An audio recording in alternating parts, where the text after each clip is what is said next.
mile above Birmingham, Alabama. The Vulcan statue is the city symbol and depicts the Roman god of fire. How fitting, since Vulcan presides not far from Barber Motorsports Park, where the IZOD IndyCar's hottest driver, Will Power, goes for 3 wins in a row.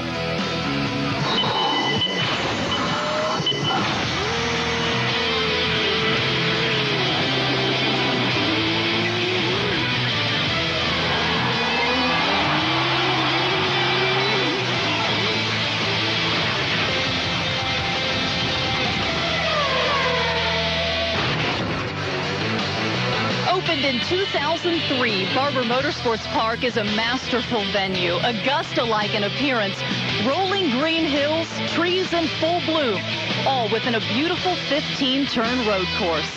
The best seats here are in the grass along the many hills that line this course. Close to 50,000 fans are pulling up a blanket here today to see the stars of IndyCar. 3 drivers are tied for second in points. Justin Wilson, Ryan Hunter-Reay, and 2009 Series champion Dario Franchitti. The fans have lined up here at Barber to see if anyone can interrupt the superpowers of points leader, Will Power. Welcome to IndyCar Central here on Versus. Hi, I'm Lindy Thaxton, and thanks so much for joining us here this afternoon. I must say we have to start with some breaking news. No rain. Barely even a cloud in the sky. Can you believe it after the downpours we had in Brazil and St. Pete? Well, this is race 3 of the 2010 IZOD IndyCar Series season, and it's the 3rd on a road or street course as well. But this is actually the first time the series has come to Barber, although teams have tested here in the past. Aside from what a great venue Barber is, everyone is talking about Will Power. He sits on pole today. He won the first 2 races this season, but that didn't come without plenty of drama.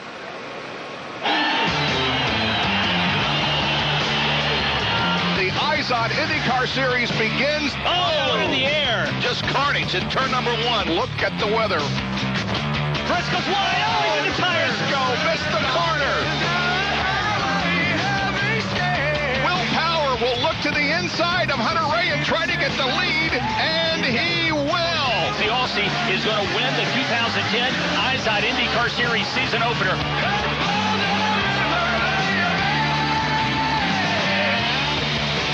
Then he gets chopped, and he loses the wing. Whoa! Look at Ray Hall trying to go underneath Di Silvestro, and then Ryan Hunter-Reay makes contact, and Di Silvestro goes around. And I just clipped the inside wall and 2 mistakes on my part. He will open the 2010 season with back-to-back victories, the Aussie Will Power.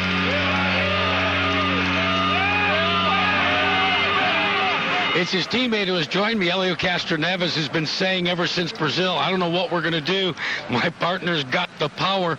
But let's get serious for a moment. In your mind, can you come up with any reasonable explanation for what's going on with that kid? Well, certainly he's adapted well. He feels confident. He has he showed a lot of talent last year. Roger gave him a chance for the full season. Look what's happened. The guy's ready. Yeah, so much for him bailing you out. Now all of a sudden you're chasing him. But let's talk about that for a moment.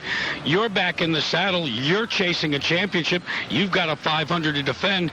But how about here at Barber? What do you think it's going to take for you to win? Well, he's been showing a lot of speeds, but again, it's difficult to pass in this place.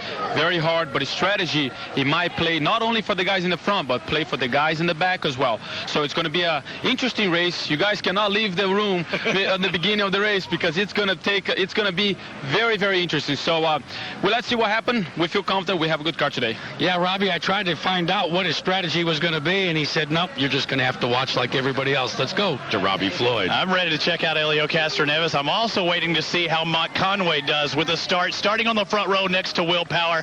When was the last time you started a race on the front row?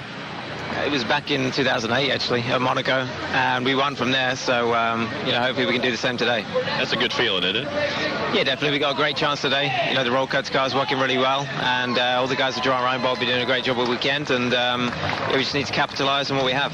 There's no doubt. I think you've been one of the fastest cars in the road and street courses last year and this year, but what has changed for you in a mental aspect? Because it's not all about going fast. You have to learn how to, drive fast and smooth and such. Yeah, the main thing has just been let the race come to me. Not try and, move forward as fast as I can, but just let it come to me and pick off people when I can and be as consistent as I can. And it really helps, with the team working as hard and well as they are. And, having Justin as a teammate has really helped too. So it's, it just seems to be working all together as a package at the moment. Good luck. Starts on that front row. Lindy Thaxton trying to be smooth and keep all four wheels on the asphalt. Thank you, Robbie. With his 2 wins, Will Power has a 45-point lead over Wilson, Hunter Ray, and Franchitti. And with Rafa Montos in 5th, 5 different teams are represented in the top 5. Penske, Dreyer and Reinbold, Andretti, Ganassi, and Lusso Dragon de Ferret.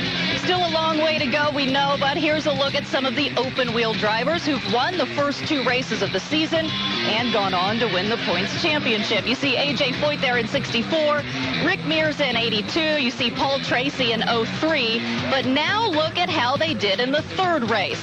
Well, Foyt went on to win the next 5, Mears came in 2nd, and Tracy won. By taking the pole yesterday, Will Power continues to dominate. Meet the man from Down Under when IndyCar Central takes the next lap here on Versus. In only his 5th start driving for Penske, Will Power will be a winner. A dominating performance, and he has won the Rexall Edmonton Indy. Will Power comes over the hill and makes heavy contact with the right side of Nelson Philippe's car. Absolutely incredible impact that tore up both cars. Will Power has compression fractures at L2 and L4 in his back and a concussion. How about Will Power? This is for the lead, folks. Oh, Will Power will look to the inside of Hunter Ray and try to get the lead, and he will. He will open the 2010 season with back-to-back victories. The Aussie Will Power puts the Verizon car back in victory lane. Will Power began last season as a fill-in driver for Helio Castroneves, who was still on trial for tax evasion charges. Well, 1 race in and Helio comes back, so Will loses that full-time ride at Team Penske. Driving part-time, he finished 9th at the Indy 500, and then he won at Edmonton. But then came the crash at Sonoma. 7 months later, Will is back in the car. He won the first 2 races this season. You think he's all serious, but let's face it, how can a man from an Australian town named Toowoomba really be all business? I'm here at Pit Fit with my trainer here, Jim Leo. 13. Doesn't push me very hard though. Come on, Will. There's Canines. Come on, man. Come on. Ate too much for breakfast. Come on, hit it. Good. Green, green, green. 30 seconds left. Come on, last lap. 3, 2, 1, and time. This should be called the drunk stick. Around. I don't think I'll be racing next week. Another workout, another win, then the cards. So we're back at my apartment, just about to make a protein shake. Don't want to put too much in, I don't want to get too big. Don't want to be looking like Tony Kanaan with those massive arms. Really nice. But more than this, I need my Vegemite. Most people go in and spread it real thickly, and that's where they decided they absolutely hate Vegemite. Just think of it as butter and putting salt on the butter, because that's sort of what it tastes like. That is awesome. In Australia, you'd say you beauty, mate. But not in Australia, it's just great. When I first moved over, I had plenty of misunderstandings. Every time I went to a restaurant, I asked for water. They're like, what? Oh, water. Water. Arbor. We say barber. We say rubbish. You say trash. Boots, the trunk. The trunk. Yeah, there's a lot of differences we don't even know. I'm surprised you guys even understand what I'm saying. You know, my favourite part about Toowoomba, T-Bar we call it, is it's the tightest town in Queensland. I love to go riding there, heaps of hills, it's up a range, so it's very hilly. It's just a nice little town. My father raced back in the 70s and 80s, and he got us all into it. We all, I've got 3 brothers, we all tried at go-karting. I was the only one who sort of kept going and became very passionate about it and pursued it pretty hard. My oldest brother's an accountant. I guess he's the odd one out. He's not doing anything abnormal. My youngest brother, he's a stand-up comedian. He's in acting school at the moment. My next brother choreographs dance shows. He was a break dancer and he was in a breaking crew. Last year I was hanging out with an old friend of mine who was a data engineer from KB and very good at the drums. I started playing with him and he started teaching me. The best drummers in the world have 4-way independence. I think it's relevant to racing because, when you're driving you're using all 4. You're upshifting, downshifting, you're turning both hands and you're using both feet. Who knows, maybe I'll end up playing in Metallica or something. End of a long day, been training hard. Come over to my good friend Alex's place to basically join the band. 1, 2, 3, 4.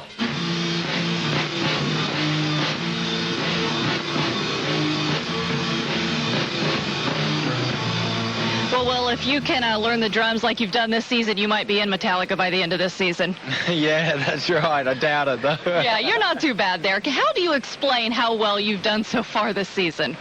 It's the first time they've been in a team that, it's very well put together. I mean, it's a fantastic team. The Verizon guys come on board for a year and, and just it's all coming together, It feels as though after my 2007 season in Champ Car, in 2008 I should have been doing this, but it was delayed with, the way the merge and all that happened, so it's just coming together. You seem so laid back. Is that how you are right now, or when you get in the car, does like an aggression switch go off?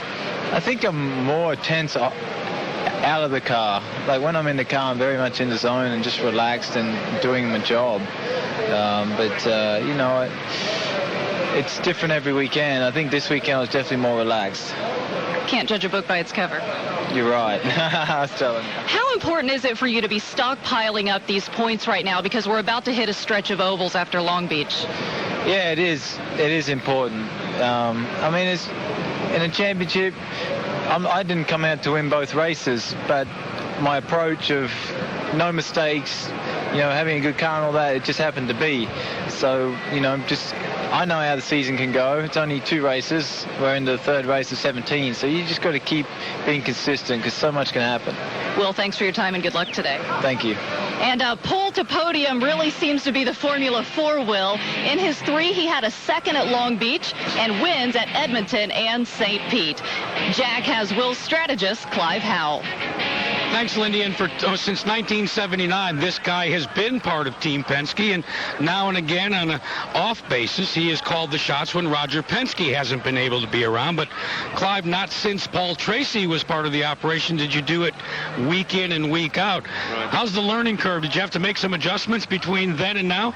It's like when you drive too fast, your absorption speed needs to come up again until things slow down a bit. Like they talk about with football players and things like that. But, I've got a good group of guys here. We're a good team, cohesive, and everybody does a good job, and all I just the mouthpiece, take the information and pass it on. We've got a fast driver, and that makes it easy. Now, the crew says they're the ventriloquist, and you're simply the dummy, but I want to move to the other side, and that's the relationship that the team has to have with the chief engineer, and an engineer, by the way, that has some history with Will before he came to Team Penske. Yes, indeed. That's, of course, these guys, David was worked with Will before, so that's a good, good combination right there, and these guys that just feed you the numbers, and you're pretty much right. You're the ventriloquist. When it comes to the right of veto, I guess it lands in your lap, because everybody says, let's deal so.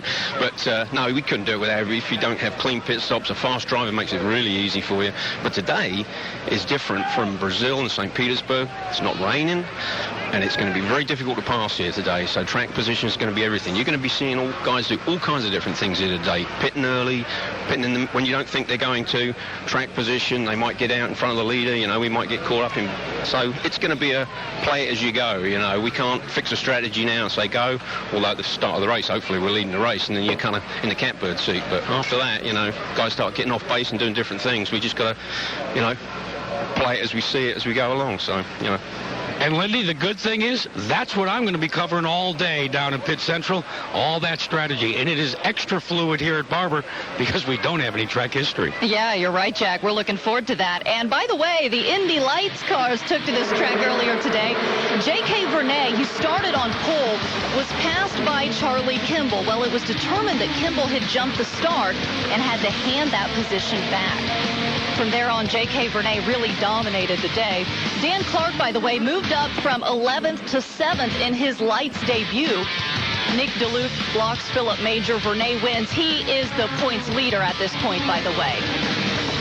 Well, Scott Dixon will start 5th today. He's currently 11th in points. Not an ideal start, but keep in mind, a year ago he was 17th and went on to finish the season right in the thick of the championship points race. We're back in a moment. America. Located here at the track, the Barber Motorsports Museum features the world's largest collection of vintage motorcycles and Lotus race cars. And our host, Mr. George Barber, was gracious enough to give us a tour. We've got over 1,200 bikes, and I think we've got 46 Lotuses now. And I think some of the ones that are more dear to my heart are the ones that are the early models that were in the 60s that I raced against. John Surtees is a very, very dear friend of ours. Remember, too, he's the only man ever to win world titles on 2 wheels and 4. We found this car, was brought to us, and we asked John to go verify if this was really the car. And he did, and he said, yes, there's no doubt about it, because he could see his hammer marks on the fuel tank where he beat the fuel tank out so his hips would fit in the car.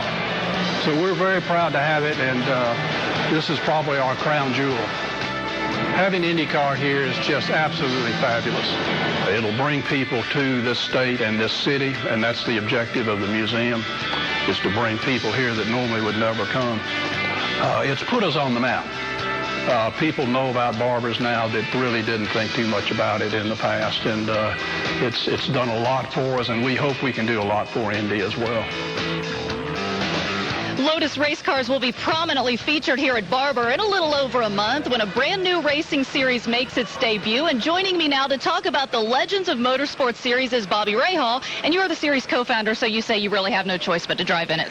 Yeah, I've got to drive, but really it's all about the cars. I mean, these are not just Lotus cars, which will be great because of Mr. Barber's museum here, but our series really will highlight the great categories from our past: Can-Am series, Historic Grand Prix, Formula 5000, IMSA GT, FIA GT. I mean, really I think the categories, and when we look back, those were really the stuff that got our heart stirring and really created the passion that we all feel today. So it should be a lot of fun. And so are you sending out invitations right now? We've got, well, we will be honoring Mario Andretti. Mario will be coming down here because, of course, he won his 1978 World Championship in a Lotus 79. That car, or one of the cars he drove, will probably be here. He'll be here. Of course, as I said, we'll have this Lotus race, which will feature all different types of Lotus race cars from over the years. And then we'll be sending out invitations to other drivers that drove some of these cars, during their heyday. But for the most part, it's all about the cars, and it's really almost like a living museum, and it's going to be a lot of fun. Well, thank you, Bobby. And take a look at the schedule. You'll see that it starts in May, and it actually starts right here at Barber. And speaking of legendary names and the name Andretti, let's go down to Robbie Floyd. Thanks, Lindy. Marco Andretti now with the best start of his year, 23rd and 12th, but things are back on track. It's good to see a smile on your face. Yeah, thanks. No, I mean, we're having a lot more fun with it. That's all the difference in the world, really. But, yeah, I mean, a little rough start, but I'm just trying to clear my name right now and try to prove that I still know how to drive these things. How much different is it having a 4-car team than a 1- and 2-car team? Because you're talking amongst each other quite a bit once you come off the track. Yeah, and even, especially when they're able to be quicker than me, then I can sit there and really overlay our data and our whole quick lap to see where I'm losing to them and try to work it out. But fortunately, we've been quick this weekend, so setting up the car too has been going well too. So that's really everything. We're trying to make it easier on the drivers right now. I don't think you're going to make it easier on the competition. Mike Conway starts just in front of you. Watch out for the Venom Energy Drink, Marco Andretti. Thank you, Robbie. And now we want to take a minute to salute this week's National Guard hometown hero, Staff Sergeant James T. Smith of Talladega, Alabama. Seen here signing autographs with National Guard driver Dan Weldon. He's served in the military for more than 22 years. He's a veteran of Desert Shield, Desert Storm, and Iraqi Freedom. Staff Sergeant Smith credits the National Guard for helping him achieve his dream of becoming a law enforcement officer. From 2003 to 2010, he served as Chief Deputy of the Clay County Sheriff's Office in Ashland, Alabama, but he recently resigned to dedicate more time to the Alabama National Guard. Starting on the outside of row 3 is KV Racing's Takuma Sato. It's the best start for the former Formula One racer. IndyCar Central on Versus is back in just a moment.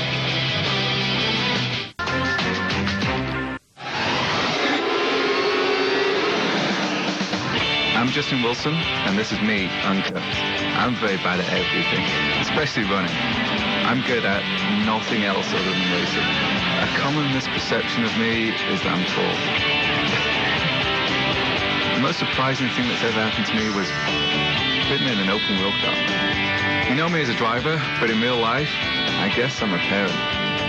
In a nutshell, my philosophy is to have no regrets.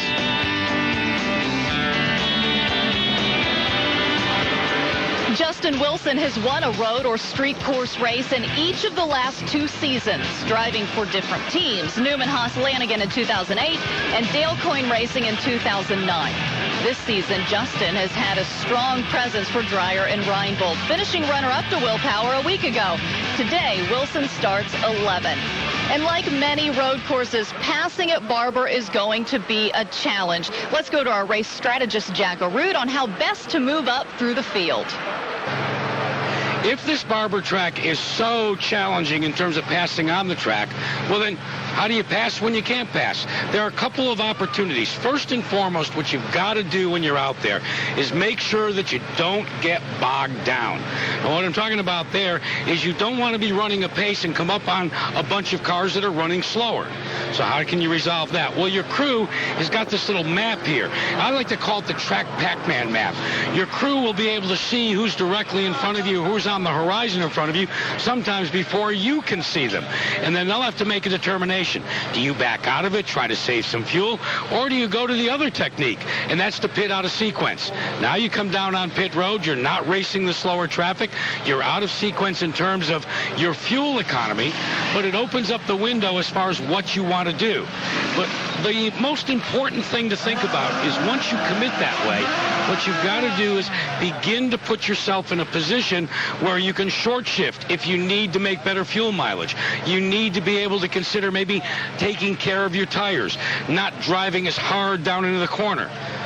All that having been said, and with the assortment of different things that you can do to pass when you can't pass, the most important thing, and what every team will be trying to do, is be the first guy to be on pit road for their last stop. Thanks, Jack. Another key to today's race will be staying out of trouble. But if all goes wrong, Jan Bikas shows you what to do. Here is this week's edition of Professor B. New for this year is the introduction of reverse gear. But by design, there's a lot of steps you have to go through to actually get into reverse. You never want to accidentally end up in reverse on the racetrack or in pit road. Here's what you have to do. We're in second gear right now. You pull the downshift paddle to get yourself down into first gear. Then press the neutral, hit the clutch, pull the down, and we get into neutral. Now, hold this down for 2, and there's your little R. That was 2-second wait, which will feel like an eternity when you're on the racetrack. Now, that's all well and good, but that only works if you didn't stall the car. Remember that most of these drivers are left foot brakers. The only way to not stall the car is you've got to get your left foot on the clutch. So consider, you're coming into a corner, trying to keep yourself alive. Get off the brake, get your left foot on the clutch. That's your only chance of keeping it running. Thanks, Jan. We'll keep IndyCar Central moving forward. When we return, Robbie Buell gets up to speed with Alabama legend and NBA Hall of Famer Charles Barkley. What we're hoping, this is the first meeting. Robbie Buell back here at Barber Motorsport Park with the Grand Marshal of the event, Charles Barkley, who grew up right here in Leeds, Birmingham, alongside with E.J. Vizo. And E.J., show him a little bit about the wheel. I think you need a bigger version of that, Charles. Well, first of all, I think with those hands, I think they're too big for you. You cannot grip it. Here's where we do the upshift and downshift. Here we have all the information, all the lights for the upshift. So every time you get these lights in red, you need to upshift. It kind of looks like a real-life computer game, doesn't it, there with all those buttons and gadgets on there? No, I don't. You know, it amazes me how fast these guys go. You know, I've been to like 120, and my heart was beating so fast, I thought I was going to have a heart attack. And I was asking, he's been over 200 miles an hour.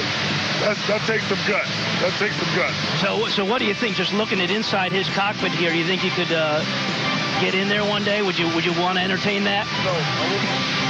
Because I do. I think as it's gotten worse as I've gotten older. When I was young, you know, you're kind of a Rambo when you're young. But as I get older, I don't want to go fast anymore. Why don't you guys fit him in the two-seater? Do you fit in that? There's a car with 2 seats. So that would be good for you, get a real feel of getting out here in the two-seater car. But let's just go over and look at your helmet, gloves, and just since we don't think that's an option to get in the car, go ahead, hold that fire suit up, Charles, and let's just see how that fits for you. I don't think it'll fit much. A little tight? Let me see if the helmet will fit. How about this? EJ, what about a glove? What can we do with a glove?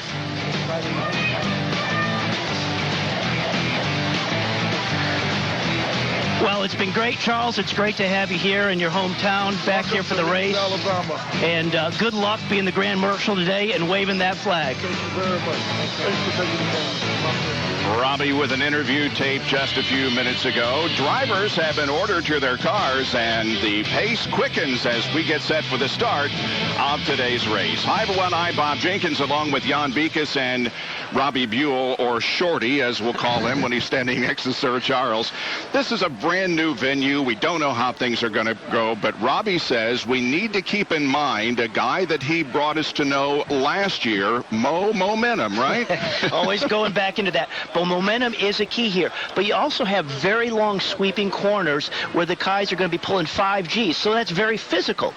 Physical leads to mental breakdown. In some of these higher speed corners, if you make any mistakes, you're going to lose your momentum and your speed, and that really can kill you out here. Think of it in terms of a ski racer. When a downhill ski racer or skiing gate, when he misses a gate or a sit-up, he loses all his speed. So if that happens here, it's a great opportunity for the competition to pounce. And you talk about pouncing, you heard Castro Neves say, don't miss the start. I think there's a couple people we might want to watch. That's your driver, Mike Conway, his best ever qualifying on the front row, and then Takuma Sato. He qualified 6th. We know he's aggressive, but too aggressive in Brazil, caused a pileup in the first turn. To pass here, you have to go for it and hang it out. How much will they do it on the start? Well, we'll see, and we'll see also if Will Power can make it the three-peat and win 3 in a row.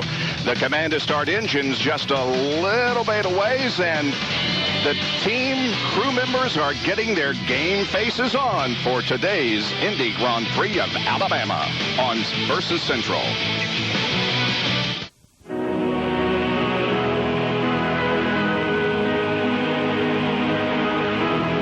Augusta-like of American road courses, built in the sheer beauty of the Deep South. The vision, the passion of a Southern gentleman. 15 turns, 80 feet of elevation changes, a 2.3-mile circuit, perhaps the finest road track in North America. It's 2010. The inaugural IZOD IndyCar Series event is here. Will Power comes over the hill and makes heavy contact. Will Power has compression fractures and a concussion. Coming off a horrific crash in 2009 that could have ended his career, Will Power returns to the scene, and this season with a pair of back-to-back wins that have jump-started his comeback. And as the springtime rolls through the state of Alabama, a long road to the championship remains as the heavy hitters of the IZOD IndyCar Series take to this field of dreams.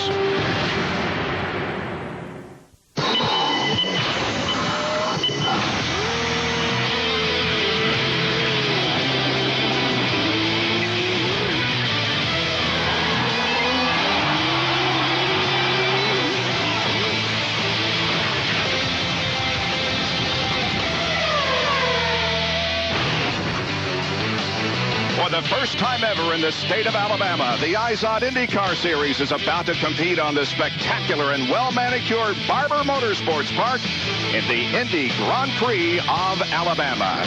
90 laps of racing, 207 miles. It's time for the command. Let's go trackside. And now, ladies and gentlemen, it's time for those most famous words in motorsports. Please welcome the visionary behind the Barber Vintage Motorsports Museum and the Barber Motorsports Park, Mr. George Barber, as he gives the command. Ladies, gentlemen, y'all start these engines. The command has been given. Sit text, beginning with roll 1. Let me hear you.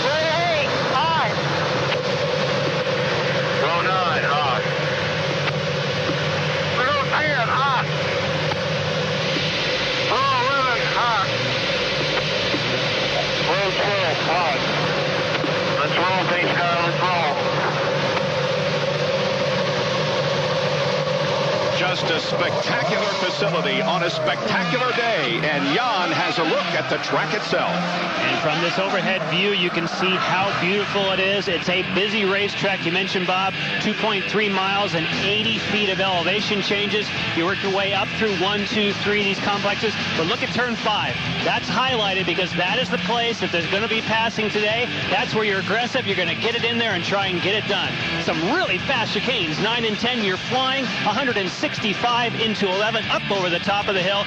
Just like Robbie Buell said, a physical, demanding racetrack. And our strategist, Jack Arute, is on station. Jack? Now, Bob, normally when we come to a racetrack, every team has got what we call the little book. In it is the history that they've done, setups, how many cautions, everything, the raw data that you need to develop a strategy. Well, that's not the case here at Barber Motorsports Park. This is the first race. It has gone so deep that let me take you back to warm-ups earlier today. Our pole sitter, Will Power, isn't even sure how the start's going to go. So what did he do on the final lap? He practiced. The key, Robbie, was to get the practice in anticipation of for real just moments from now. Thanks, Jack. Things have been great from a public relations standpoint for Dreyer and Reinbold. Elizabeth Cannon is in charge of both Justin Wilson, who sits second in points, and Mike Conway, who sits second on pole today. There she is right there, but she's also been nervous the first 2 races because her fiancé has won the first 2 races, Will Power. So while she has to take care of her boys at Dreyer and Reinbold, she also has her eye on her man, Will Power. 3 peak pole qualifying sessions so far in 2010. Will Power has won 2 of them, and all 4 of his poles have been on road courses. He set the pace for today's race yesterday afternoon. Dario Franchitti has the other pole so far this year in Brazil. Here's the starting lineup. Mike Conway has his best IZOD IndyCar start alongside Will Power in row 1. Elio is with Marco in row 2. Marco's best start since Infineon last year. Scott Dixon has 35 consecutive top 10 starts alongside the fastest of the 3 cars from KB Racing Technology. And that is Takuma Sato, who's done a great job to be in P6 today, but all 3 cars of KB are in the top 12. The defending series champion is inside row 4 with Tony Kanaan. 2 top 10 finishes this year. The 5th row, Briscoe, who drove from 19th to 3rd at St. Pete, and EJ Viso, who led a lap at St. Pete. The 6th row includes Wilson and Marias. And Justin Wilson is the highest qualifier. You see them come through here on red sidewall tires. Justin Wilson, the first one today to go with the black sidewall Firestones. And as you look at the rest of the starting field, regardless of who wins today's race, Will Power will retain his points lead. He has that much of a cushion after the first 2 events of the year. Danica Patrick has the 19th starting spot for today's run. Vitor Meira starting his 100th IZOD IndyCar Series event. And we have one more newcomer to the series. Belgium driver Bertrand Baguette, driving for Conquest Racing, will start in last. Onboard cameras will be carried today by Dan Weldon in the National Guard Panther racing machine. Alex Tagliani starts 21st. He finished 6th 2 weeks ago. Ryan Hunter-Reay has the outside 7th row starting spot. He was 2nd in Brazil and 11th at St. Petersburg. Tony Kanaan is the 2004 series champion. Scott Dixon is looking for better results after an 18th place finish in St. Petersburg. And of course, Will Power going for 3 in a row and a 45-point lead in the point series. They, of course, have their choice of starting on the blacks or the reds. And there is the breakdown. 6 blacks, 6 sets of blacks, and 3 sets of alternate reds. We're not going to use the group rain tires this weekend, thank goodness. That is certainly a great change, but look, there's no question the front of the field likes those softer, more grip alternate tires. We'll have to see if that strategy for Wilson pays. Great lineup coming to the start. 2 by 2 all the way back. Off of corner number 15. They come to the line. Charles Barkley is ready. And here's the green flag presented by Apex Brazil. Experience our energy to turn 1. Power has command. Good to see how Conway just tucked in behind him, and everybody is clean through 1. They go through here 2 by 2 in the back part of the field. Simona Di Silvestro is all running alongside Graham Rahal in the back. But up front, it's a train down to 5.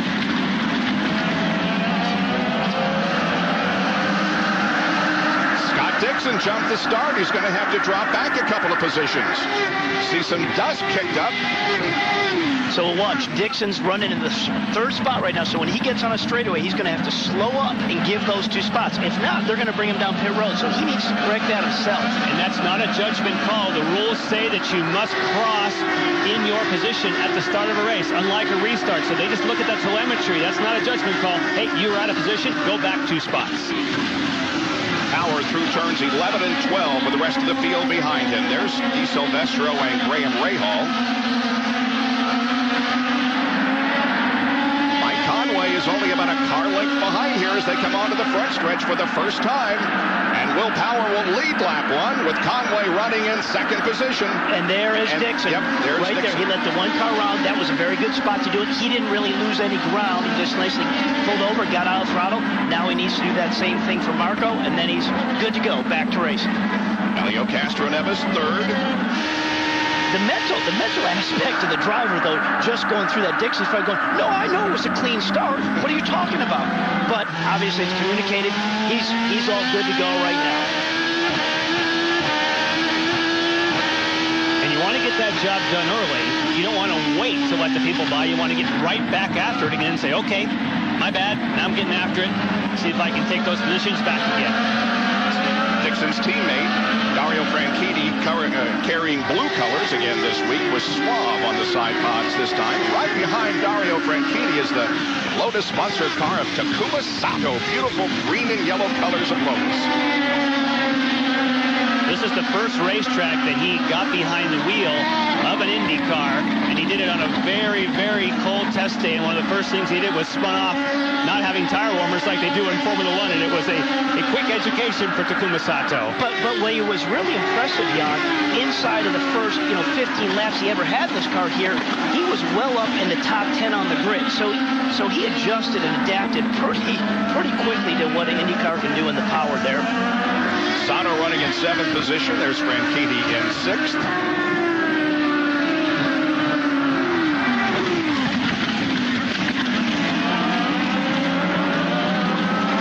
Marco Andretti running in the 4th position. It is really good to see Marco running up front once again. He was good in the early stages at St. Petersburg and looking good here. This is Ryan Hunter-Reay on board through turn 7. And we have really had some fantastic onboard shots from Ryan as we've been leading up to the race here, because he has been doing everything he can in that cockpit to go as fast as possible. And that means he's been working that wheel. He hasn't really had the balance in the race car, so you see a little left, right, and he's always saving that race car. Hopefully it's calmed down a little bit here for the 90 laps you need to run around this place. Something new for you, our pointer showing in this case TJ Viso up ahead. And if you're getting used to identifying cars by helmet colors, you'll have to retrain yourself for Viso. He likes to repaint his helmet, certainly the same paint scheme and number 8 on the car, but we used to always say green helmet, that's Viso. No, he's repainted it, so be careful on that one. Tony Kanaan runs in 8th position. Big elevation right there coming up off of turn 4 across that rise. You can't see what's on the other side, but you're coming across there committed, hard on the gas. Jack? Hey, guys, as you watch the 7-Eleven car of Tony Kanaan, keep in mind that there are 20 overtake opportunities on these Honda engines. For Tony Kanaan, he's already used one of them. Now, the duration is about 12 seconds, and there's a reset of about 10 seconds. But Kanaan, trying to work his way masterfully through the traffic, has already used one, as has Marco Andretti, and as has Justin Wilson. 3 of 90 laps have been completed here, with the lead being held right now by Will Power with about a 0.7 of a second advantage on Mike Conway. Helio Castroneves is 3rd, Marco Andretti 4th, Scott Dixon is 5th in the Indy Grand Prix of Alabama.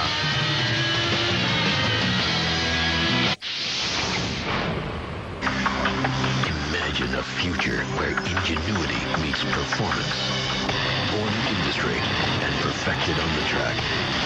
Royal Purple Motor Oil enhances performance and offers superior protection for anything wrapped in metal. Your car's ready to go. Huh? Sir? Your car? Oh, thanks. Royal Purple, the performance oil that outperforms Iron Man 2 in theaters May 7th.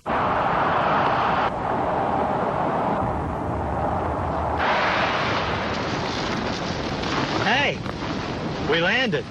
In the middle of the road. Hop in this room. There's one thing. We're nudists. Wow.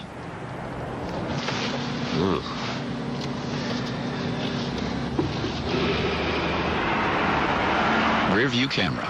Ride ready. The Pilot. Only from Honda. Feel the excitement? That's peak performance. And it's electric. With the Peak Jump Starter, you don't need another car to jump your dead battery. Just hook it up and start it up, and you're on your way.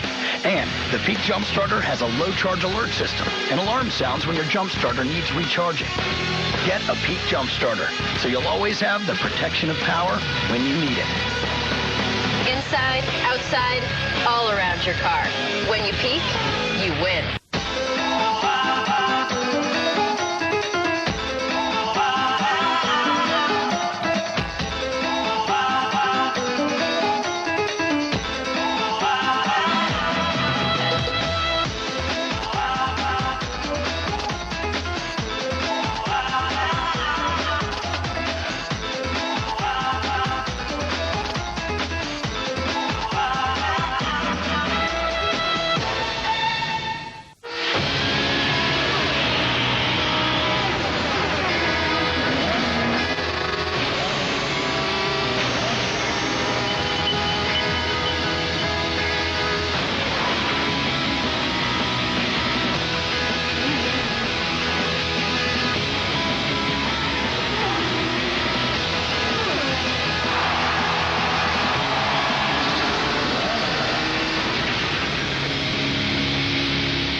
in his last 5 starts, he has a 1.3-second advantage on second place Mike Conway. There's second place Conway. Third place Elio Castroneves. Then Marco Andretti. And then we see Scott Dixon, who is back in 5th spot. Now remember, at the very start of the race, he was charged with gaining some positions, and he had to give up 2. Here he is coming off of corner number 15. Sure enough, when he crossed the line, that was P4, and that shows up on that timeline. And you can see going up the hill there, he may have caught Justin Wilson. We now know that he used his overtake button on the start and picked up 2 positions on lap 1 on those black sidewall Firestones. But really, when you go back and look at that, he made the pass on Elio, going into 1, and where that timeline is, because it's, as you said, it's all done electronically. I'm not sure he was ahead of Elio how it does trip it, so that may have been a little bit of a gray area call from the stewards. Dario Franchitti is about 7 seconds in 6th position.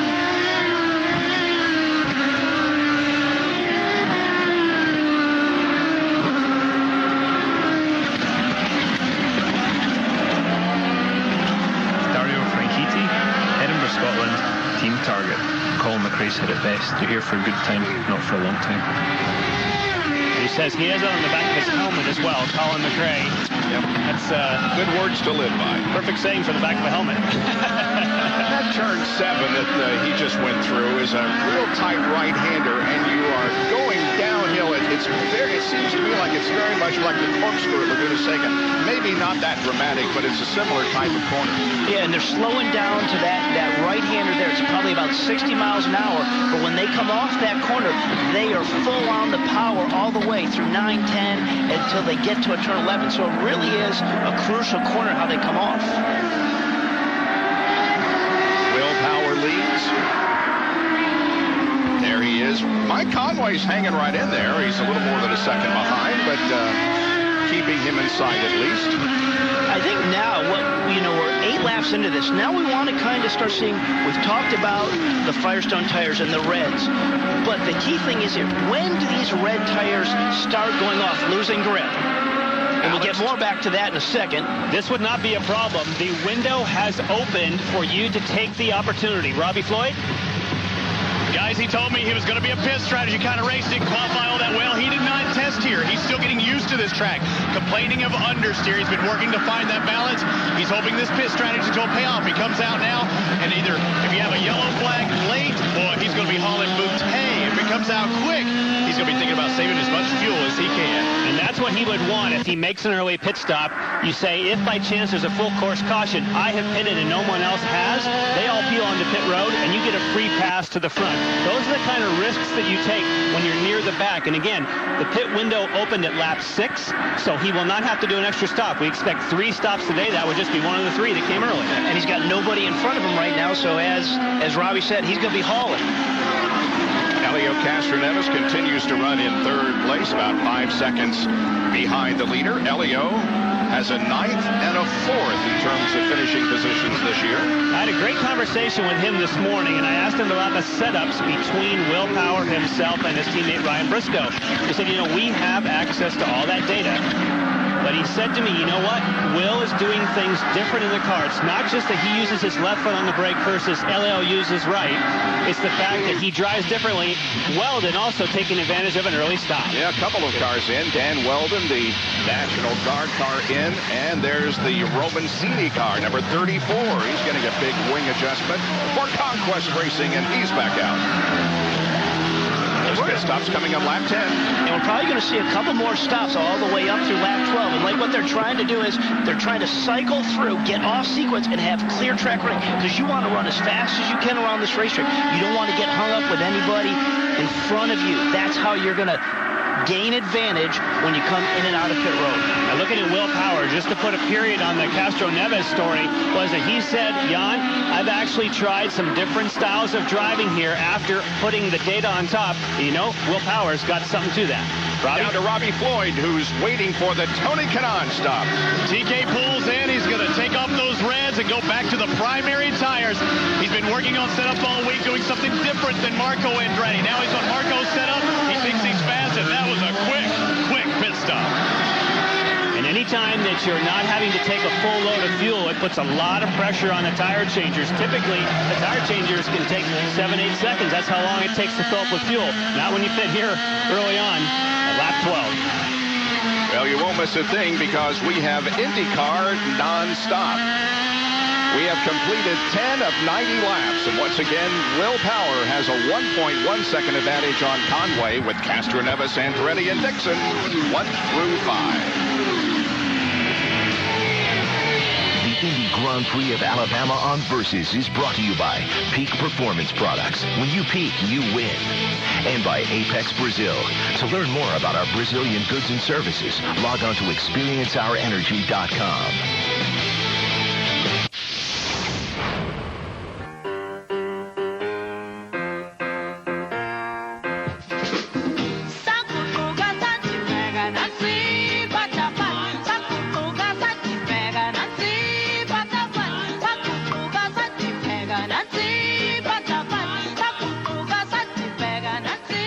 Fits without fitting in.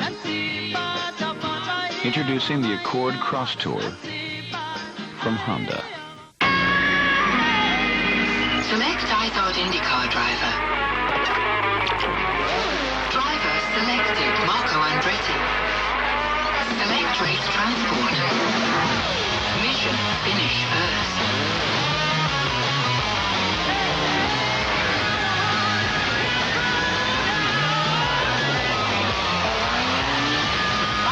Drivers in the world. See who wins at racetotheparty.com. Our lead story, GoDaddy.com, the domain name, hosting an SSL certificate giant, is at it again. With us now, the GoDaddy girl and star of the commercial that's causing the fuss, Danica Patrick. Welcome. Thanks for having me. Danica, has GoDaddy gone too far this time? Well, some say the commercial is too hot for TV. How hot is too hot? I can show you exactly how hot. It's too hot for TV. See more now at GoDaddy.com. Imagine a future where ingenuity meets performance. Born in industry and perfected on the track. Royal Purple Motor Oil enhances performance and offers superior protection for anything wrapped in metal. Your car's ready to go. Huh? Sir? Your car? Oh, thanks. Royal Purple, the performance oil that outperforms Iron Man 2 in theaters May 7th. Well, you saw nonstop, no spin, no real obvious problem, but the Lotus just stopped on course with Takuma Sato in the cockpit. The Homatro safety team is there. Maybe it's a throttle linkage problem or something of that nature. They're going to take it back into the paddock area and try to fix it and get it back out there, but it does bring about our first caution of the day, and it comes just after we saw some early pit stops. And Jan, you can go more on this, but we are absolutely in that first window of pit box. So all those guys that have come in, like we just saw Weldon, if the rest of the field comes in right now, because I think that's good, what a great move for those guys to come in and get their stop done prior to this. If for any of that group that stopped, it's going to be a great bonus, but only if those in front of them now decide to take this opportunity to pit. Yep. Well, the professional bull riders continue to kick up the dirt in Napa. The PBR concludes tonight at 9 Eastern right here on Versus. And the new CEO of the IndyCar, Indy Racing League, Randy Bernard, of course, came to the professional bull riders, and we'll have an extensive interview with Randy, if not before, certainly at Indianapolis during the month of May, where, of course, we have extensive coverage of qualifying and the pre-race activity. Okay, let's see what happens here. And we see some cars making their stop, including Mike Conway and Will Power. There's Justin Wilson. Now look at this angle. They're coming down pit road, and that's all under green running, if you will, for the pit stop. And they got a tight left-hander with that guardrail there. So Castroneves stayed out. So did Andretti, Dixon. But these cars are all giving up a lot of spots. Lindy Will Power pulls in right on his marks like several others. He started on the red alternates. He is taking the black tires now, filling up with fuel. In the first stint, they said, great pace, work on the fuel. And does he get out before Mike Conway? Power kept it. Oh, they're still tussling. Oh, no, maybe not. There he goes. Well, we need to get back to that line. We need to see where the pit out line was with regards to where Conway was and Power, and then that will determine that.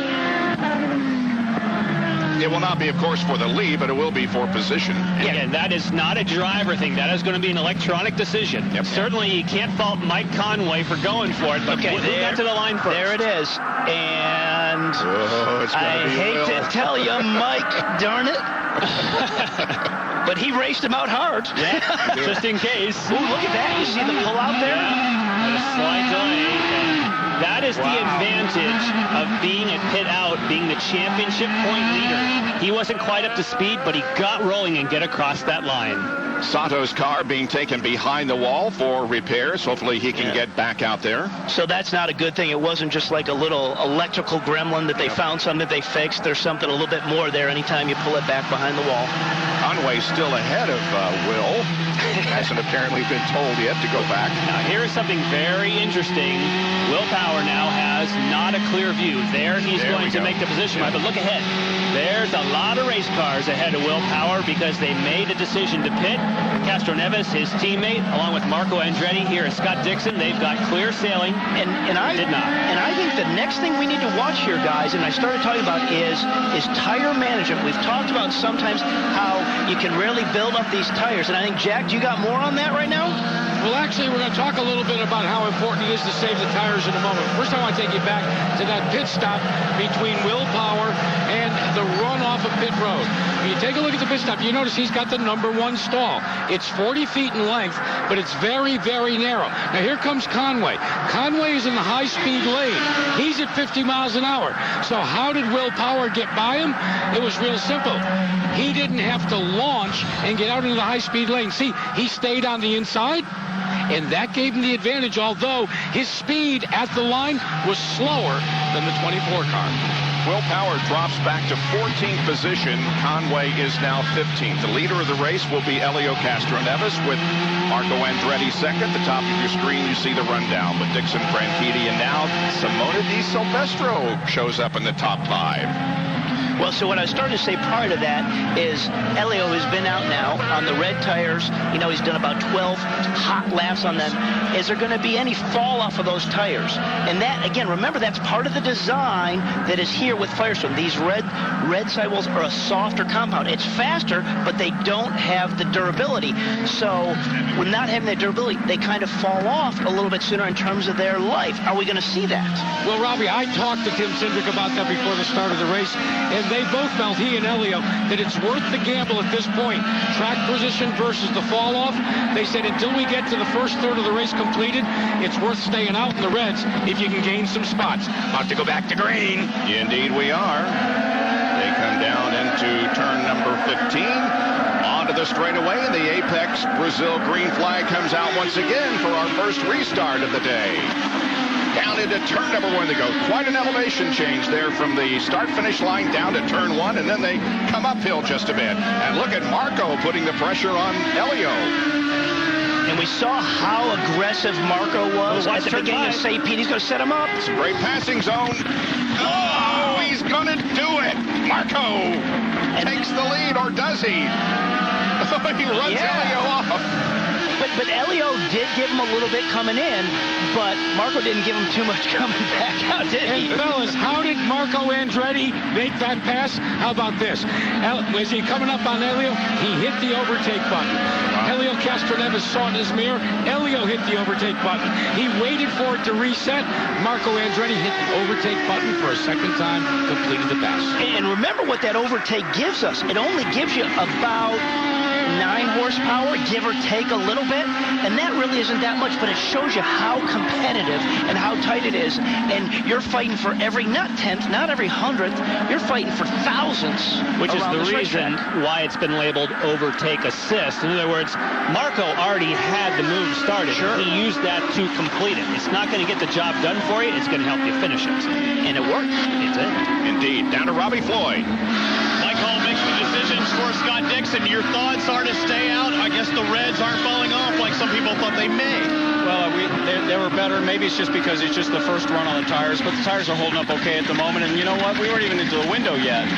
So with a little bit of yellow, it could be, I don't want to lead anybody on. It could be a two-stop race if everything fell right. But we'd rather be at the front running clean laps, and this is the best way to do it. But you saw it with aggressiveness. You can make passes out there. Is the thought to be aggressive or just kind of bide your time right now up front and don't make any mistakes?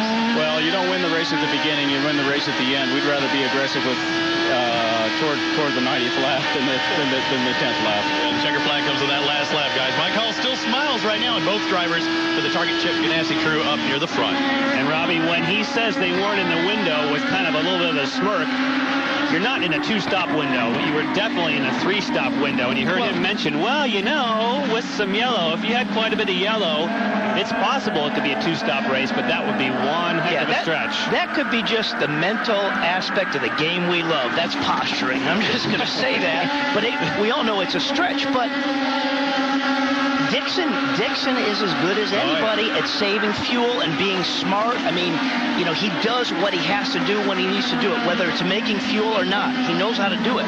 We're back here in the pack where Will Power and Mike Conway came out after their pit stops. They're still running 13th and 14th.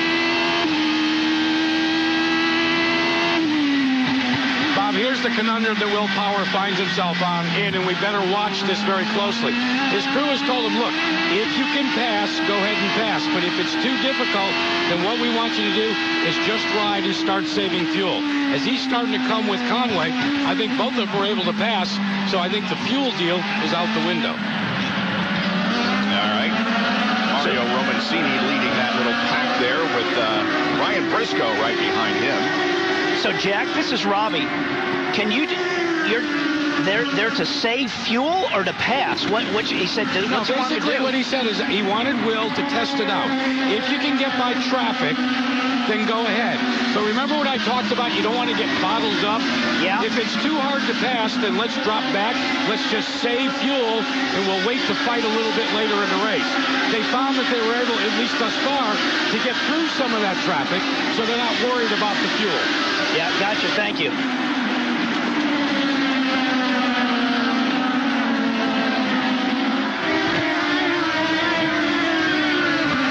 18 laps completed, working lap number 19 of 90 at Barber Motorsports Park. Leeds, Alabama.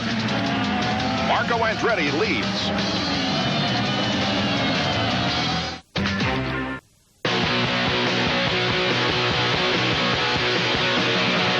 Y'all start these engines.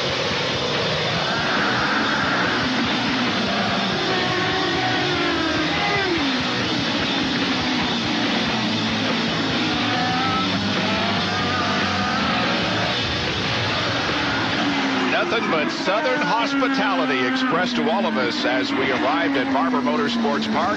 The race is on, and Marco Andretti leads Elio Castroneves by about 2 seconds with 20 laps of 90 completed. And we heard Marco earlier say, you know, this year I just want to get back to having fun.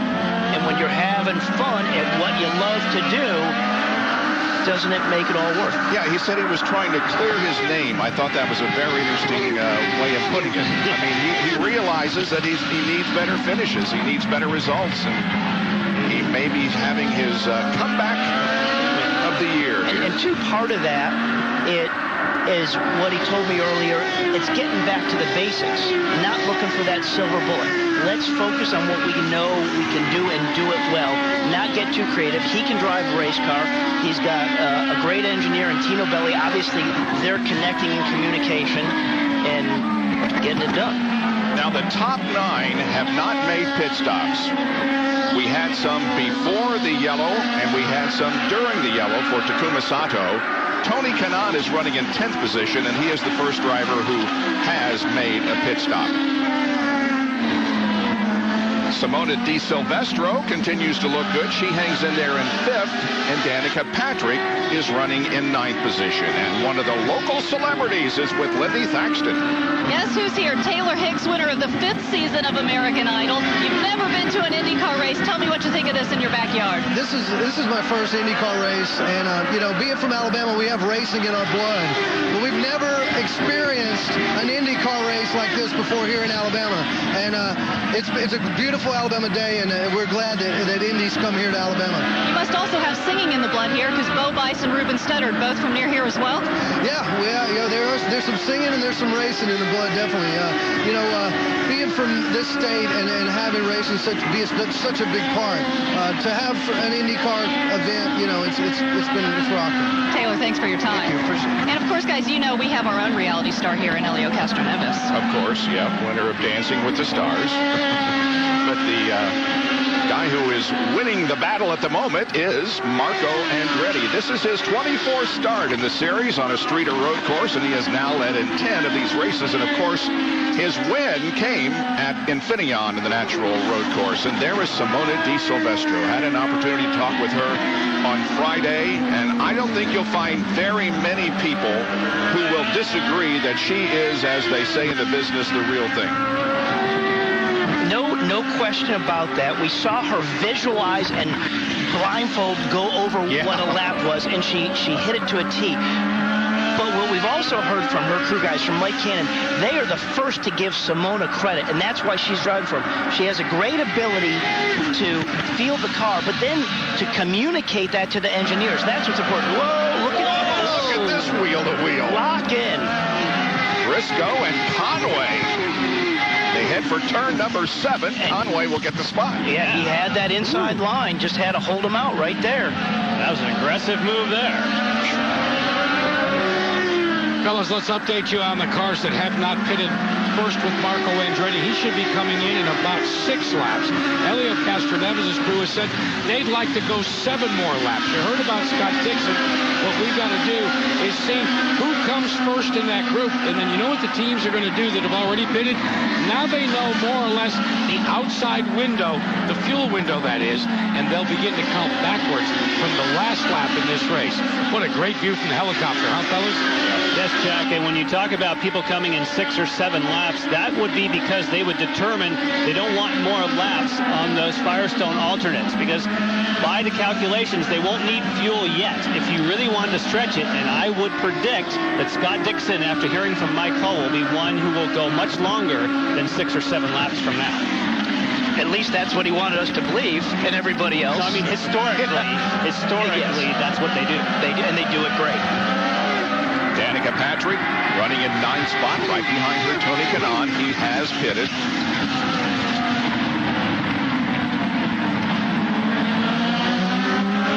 Meanwhile, Marco continues to lead, and his advantage over second place Helio Castroneves is just about 1 second. 1 second advantage for Marco over Helio. Now, we talked a bit earlier about a start and stop because we had those early pit stops.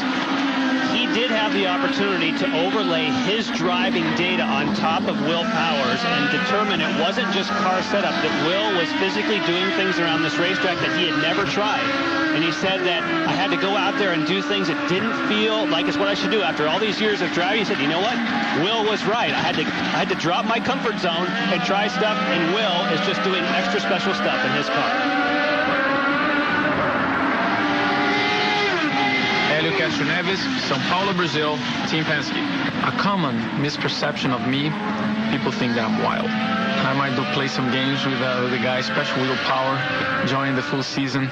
So you gotta give the guy, the rookie guy, a little. Now I'm the veteran, so I'm sure we're gonna have a lot of fun. Mr. Wild, Helio Castroneves, second to Marco Andretti. Dixon is third, followed by Franchitti and Di Silvestro. Stay with us for more on Versus.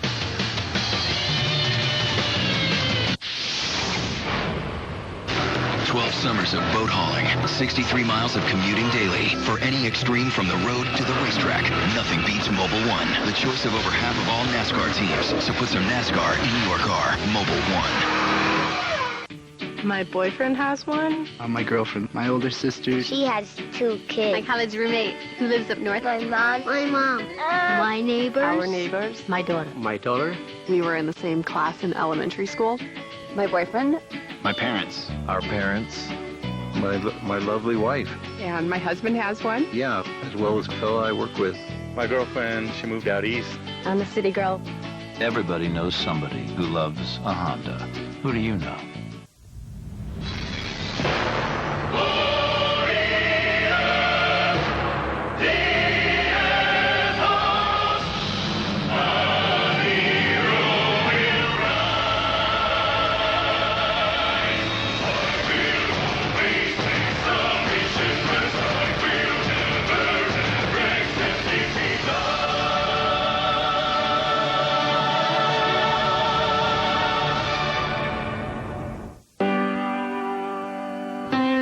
Take me out to the brickyard. Take me out with the crowds. Buy me some earplugs and a checkered cap.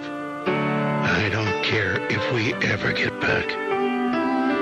Take me out to the brickyard. Take me out where it's loud. This place has a history that stirs the soul. 100-year drama that never gets old. Let me root over the engine's roar. Let me cheer every driver and car. For it's 300, 400, 500 miles around the old brickyard.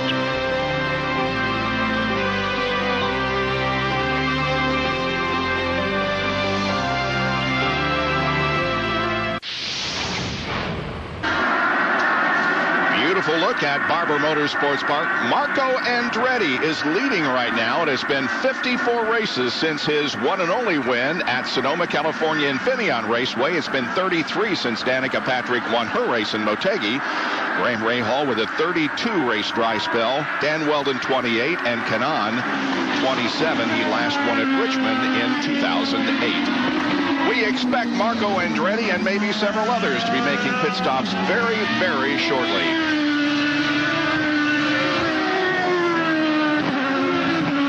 Tony Kanaan has already made his pit stop, remember. Up ahead is Danica Patrick. On the front stretch, watch the speed here, up to 154. And looking ahead, as we're looking to that, Danica has not made the stop. So when we're riding on board with TK here, if everybody in front there did come in for that pit stop, again, Dixon is the guy we got the question mark on. Our guy right here, TK, wouldn't take over the lead of the race. Right. What we are safe to say, though, is everyone ahead of him will have to stop before Tony. So therefore, if that happens, he's the leader of this group.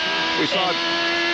Go ahead. I was going to say Will Power just passed Dan Weldon for 11. Yeah, we always say when oh man, it's going to be so hard to pass. You know what? Right. You never know it. You got to get out here and see it. And for this guy who we know absolutely is hooked up, and Elio Castroneves has been scratching his head doing overlays to figure out where his speed is.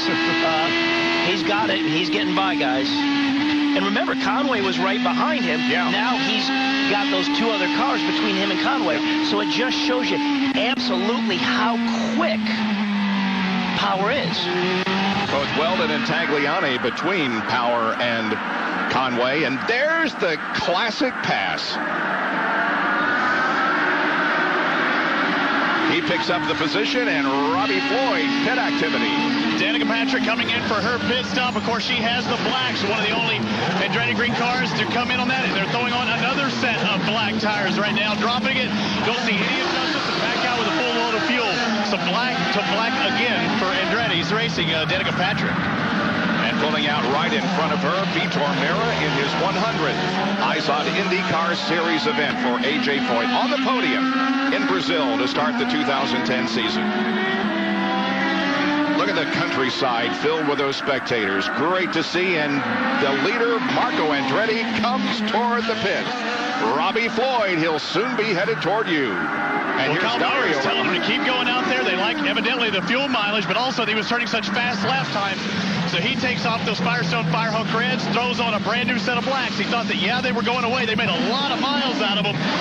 Little stall right there on the start of the takeoff, but they were getting a lot of duration out of those reds. They think they're going to be in perfect mode for those blacks. Dario still sitting in his pit as the service is completed. Now he's away. And these are crucial laps for Marco. Right now he's come in, he's put fresh tires on. There went Kanan. Remember we said Kanan was the leader of those who had pitted. He slotted right into this group. And as I was saying, is when you come out on cold tires, this is what really separates the experienced people, trying to lay down laps on cold tires. And that means that Marco Andretti, because we didn't see him in that shot, he's ahead. He is ahead of Kanan. So by staying out there, that worked for him. He leapfrogged Tony Kanan. Look at this move. Weldon and Tagliani.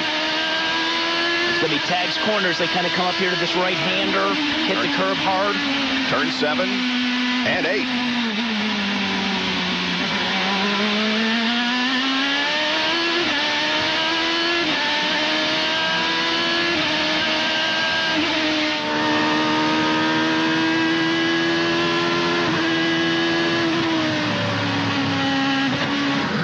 Scott Dixon evidently making great fuel mileage. Lap 30s when he comes in. They make sure they got a full load of fuel in the Firestone Firehawks blacks. No adjustments for Dixon. He's making fuel. I think they're happy with that. As Ricky Davis thumbs up. Good stop for Scott Dixon. But just flashing by, that was Andretti flashing by. Simona De Silvestro finishing her service. But of course, the person who is not pitted, who should be in next time around, is Castro Neves, who has the lead now.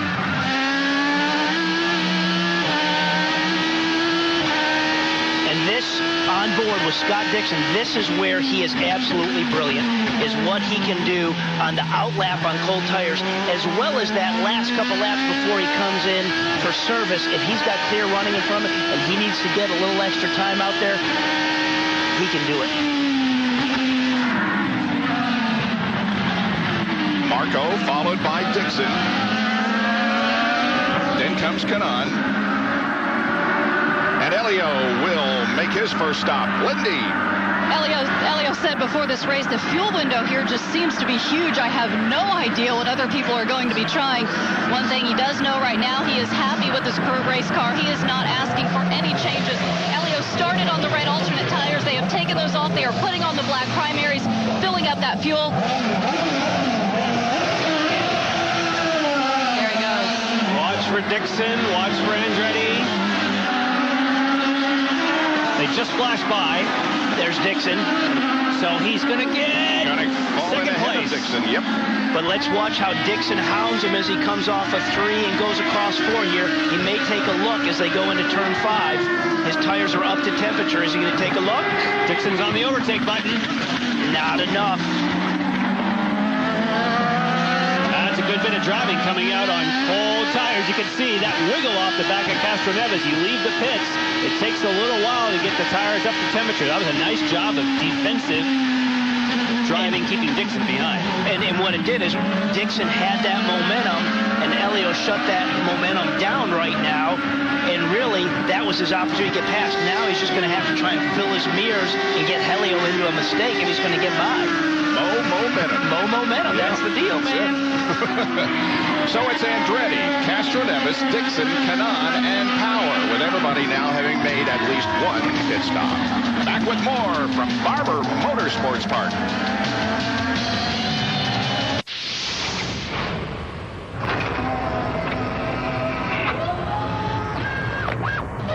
Can a smartphone take on all comers without flinching?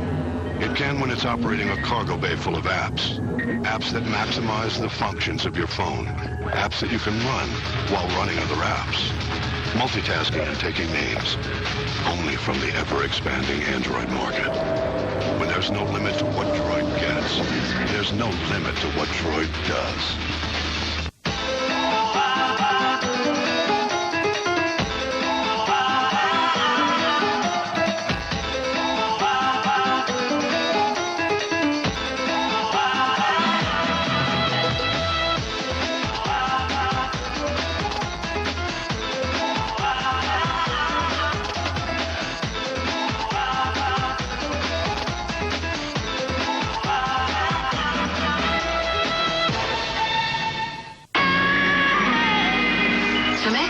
proud IndyCar driver.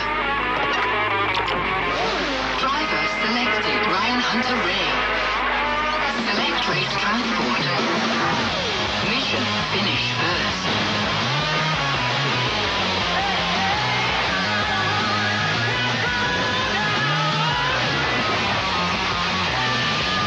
Fastest drivers in the world. See who wins at racetotheparty.com. 12 summers of boat hauling, 63 miles of commuting daily. For any extreme from the road to the racetrack, nothing beats Mobil 1. The choice of over half of all NASCAR teams. So put some NASCAR in your car. Mobil 1.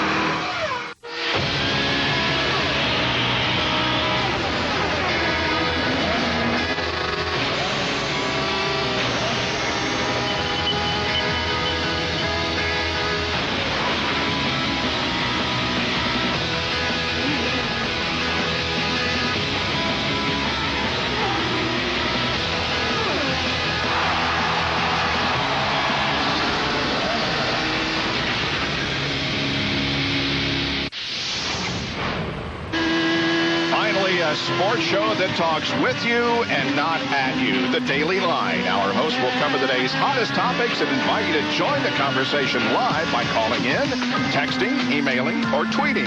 The Daily Line, weeknights at 6, live only on Versus. And on Versus on this beautiful Sunday afternoon, it's the Eyes on IndyCar Series, and we've already had our first series of pit stops. And if you look at the outlaps there, look who was the quickest, Marco Andretti. You know, I was giving good praise to Scott Dixon that he's masterful at it. But remember, Dixon on his outlap was held up a little bit by Elio. So maybe that could have been faster. But that 3/10, that's a big number. And gaining position, the way we cycle in and out of pit road under green conditions. And Jack Arute, we're dealing with a rather narrow pit lane down there. Indeed we are, Bob. In fact, while the pit stalls are 40 feet wide, it's only narrower. The only pit road narrower is Long Beach. Now, I want to show you this pit stop. You see, Danica Patrick is behind Vitor Meira. The speed limit is 50 miles an hour. She's already up to 50.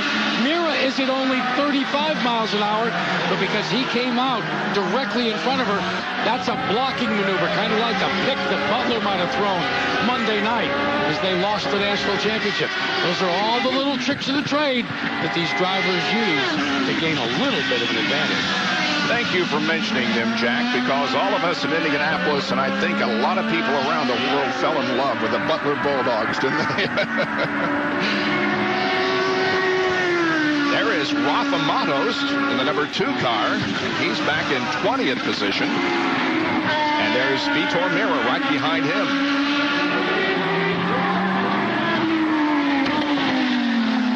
A.J. Foyt Racing for Vitor Meira and the Lusso Dragon DeFerrin Motorsports entry from Rafa Matos.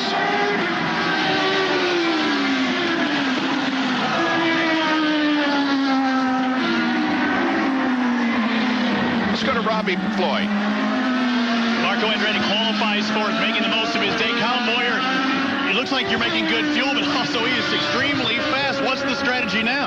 Well, I mean, we need help if we're going to do it on 2 stops. But right now, everybody on the track's sitting on 2 stops. Good thing is we're leading with that strategy. So, you know, we're running as hard as we can, and we've got the car to do that. You know, so as long as we keep them up front in open air, I think we can nail some people. But, you know, we don't need any yellows. Marco said it would be the adjustments that would make the difference today. What adjustments have you made talking to him? Well, with the reds, we were about right. Now on the blacks, we're a little neutral, but I think the fronts will wear off, and then it'll come balanced again. They've set up a little bit better work. Lady Thaxton's with Tim Cindric and Team Penske. Tim Cindric, Elio's strategist. I know you just told Elio to settle in and try to make some fuel mileage. What's your plan here? Right now, we're obviously trying to make a 2-stop race out of this, and Elio's done a great job saving fuel at this point in time, but it all depends on when the yellows fall. You know, if we can run this stint and stay our green strategy here, we'll be good on a 2-stop race, and he'll be in the driver's seat. We just have to see how the yellows fall. If it stays green, how long do you plan to make it? We can do it in about 30 more laps. 30 more laps? Yeah, Thank you, Tim. 30 from when we stopped. Thank you, Tim. Jack? And remember, Lindy, Helio Castroneves was the last of those guys to stop. So he has a little bit more pad when it comes to choosing that two-stop strategy. Now we're starting to get to the point, guys up in the booth, as Alex Tagliani's going to come in because he's out of sequence. Starting to get to the point where guys like Andretti, guys like Castroneves, and guys like, well, on two-stop strategy, they're going to have to figure out they want to be the first to make their final stop. But if you're Will Power, hey, he's just cream in the competition. Can he do this thing in 3 stops? We shall see. Meanwhile, the crew is ready for Alex Tagliani. It worked up to 7th position, but relinquishes it now to come in for his 2nd pit stop. And after starting 21st, Bob, he's going on 4 black tires. The tire pressure adjustment, he's just looking for grip right now. And again, he is all strategy from everybody else. As here, Ryan Hunter-Ray comes into pit lane. Andretti Autosport crew goes to work on that car. Ethanol in, Hunter-Ray out. Now, a follow-up on those 2 strategists on pit road. You had, on the one side, Kyle Moyer saying at the moment the 2-stop overall strategy, we don't think it's going to work. We have 2 more to make. Then you get right down to Tim Cindric saying, well, we think the overall 2-stop strategy, in other words, only stopping 1 more time, is alive. There's definitely some cat and mouse. You would need, in my opinion, quite a bit of yellow for Castroneves' strategy to work to only stop 1 more time. I don't think they're there yet. Robbie, I would have to respectfully disagree with you, Jan, because here's the way I'm breaking it down. Remember, Helio Castroneves went to lap 31. Now, I understand that we had some caution, but we also had those preliminary laps. Now, normally what they figure is that 2 laps under yellow for every lap under green in terms of fuel consumption. It's going to be very, very close, but I think Helio Castroneves can do it because he is pitted. He went 31 laps versus Andretti's 29. Oh, look at this action. Vitor Meira and Rafa Matos are wheel-to-wheel through the corner. Remember these guys fighting it out at the end of Brazil? Yeah. Remember Vitor got Rafa for bragging rights and being on the podium there? And the 4th car with the line there is Danica Patrick. Vitor's chasing down Tags. We just saw Tags come out of the pit, so his tires are probably still coming up to pressures and temperatures. There's a little bit of tap. Well, that's, you got to be forceful to get around this racetrack, and it's great to see. Here's Vitor. Nice clean pass. Turn 5 and now turn 6. But what's good to see is obviously that was aggressive pass. They both got out of it. They bumped tires. But it shows you that these cars are fairly sturdy. I mean, you can't just go banging at wheels, but you can brush up against things, and stuff's not going to fly off these race cars. Well, Robbie, keep in mind that, remember, let's go to Robbie Floyd. All of a sudden, we've got a car on pit road. Tony Kanaan going on a fresh set of primary tires. And I talked to Michael Andretti as he was getting ready to pull in. They're happy with that car and getting thrown out of the way because Alex Tagliani about to come in too, pitted right next to him. But he's happy with the way the car is handling right now. And remember, that's the same setup that Marco Andretti has. They both like their cars. They're just a little bit off different sequences than each other. So Kanaan, just for the record, guys, Kanaan went 29 laps in that segment because he came in on lap 10. So that's what he did under a full green running, which is pretty good mileage. That's better than expected. Yeah. So that would tip it towards Castroneves' strategy of saving some fuel and getting more laps. Let me correct myself. That is under yellow. That's not full green running because remember he came in on lap 10, then it went yellow on 13. So just after he made the pit stop. Just after. So 29 laps, that does make sense. And speaking of that yellow, Takuma Sato is back on track. 21 laps down, but he is back in the race. So all 25 cars are still running as we have completed 40 of the 90 laps in this Indy Grand Prix of Alabama as the National Guard car of Dan Weldon makes his way toward his pit.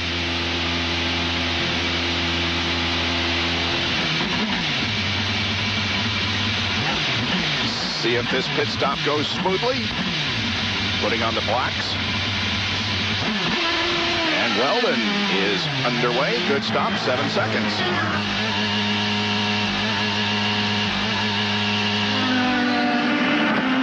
Looked as though Will Power's crew was set up for him. And Conway's as well, because Conway's box was right there in front of Weldon, so those guys set up. But it makes sense. They were in on lap 13, so there's 27 laps of green run. There, now that's a number that we would expect for a fuel run. And there's no question, there's no speculating on the fact that Power's on a 3-stop strategy, as is Conway. They pitted early enough to where they're committed to that. But where it's great right now for Will Power, he's got clean track in front of him. There he is. Power is on pit road. Belcaduno pulling out. Will Power purposefully coming in 2 laps behind Tony Kanaan. His strategist Clive Howell told him in his ear, go like heck, pretty much in those words, guys, to make up time since Tony will be out of the way. He came in on black tires. They are putting fresh tires on, loading up in fuel. He's just about down, and he's out. The 24 car is in as well. Conway service completed. And they go with a different strategy. They decide to go at this stage of the race with the Reds, as does Briscoe. Now remember, you have to use the Reds. You can use them a minimum of 2 laps, but you have to use them. Now, did you notice on Conway's car? Woo, look at him. Just he says, I got to take that position away from you, Vitor. But that's the kind of driving you have to do so you don't lose that position, because it is so difficult. Goodbye. Vitor, go look on the inside. Not close enough. Nope. Marco Andretti continues to lead this thing with about a 1.6-second advantage on Helio Castroneves. Marco Andretti leading at the Indy Grand Prix of Alabama.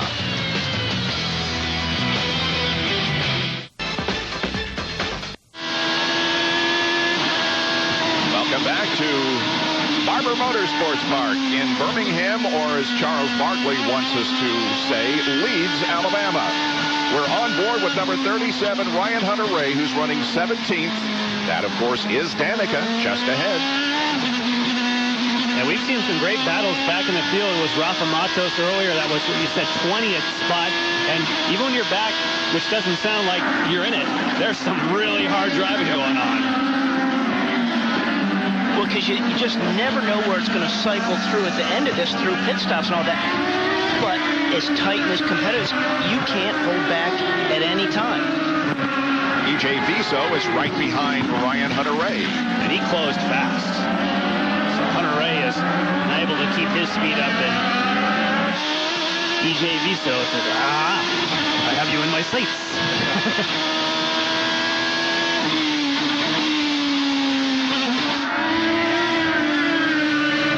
Castroneves has shaved the interval between himself and the leader of the race. It was about 1.1 about 3 laps ago, and now it's down to just, well, a car length. So does Helio take the mindset now, okay, there's the leader of the race. I'm just going to pace off of him, mind my time in this position, and do what I can to save fuel, but obviously have Marco there right in front of me as the leader, knowing he's holding a good pace. Makes sense. As fast as he caught him, I think he's on it. I still feel, without yellow, he's, in my view, first, just a forecast, he's not going to make it in just one more stop. And I think as fast as he caught Marco, that he's now adopting the same strategy as Marco, knowing they will both have to stop. Really? You think he's changed his strategy? And you know what, guys, if you see that overtake number, Marco Andretti is using the overtakes, and in some cases, it's for an offensive advantage. In the case of Helio Castroneves, he's used one of them to try and hold Helio at bay. Helio still has 18 in the overtake in terms of Marco Andretti. He's down to 15. So it's kind of interesting from my perspective. You can use this overtake not only to overtake, but to keep someone from overtaking you. Yeah, that's true, Jack. And what I was saying, Bob, I don't think he changed his strategy. I just have thought that was awfully optimistic from the pit road to say that he could do it in one more stop. No question about it.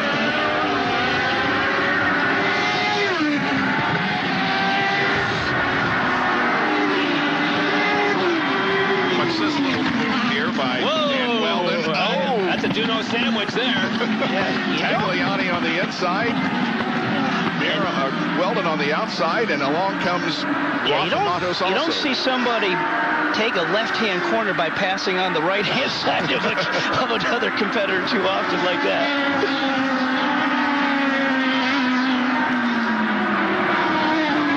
the top, you're seeing the running order, and the other number is the number of overtakes remaining.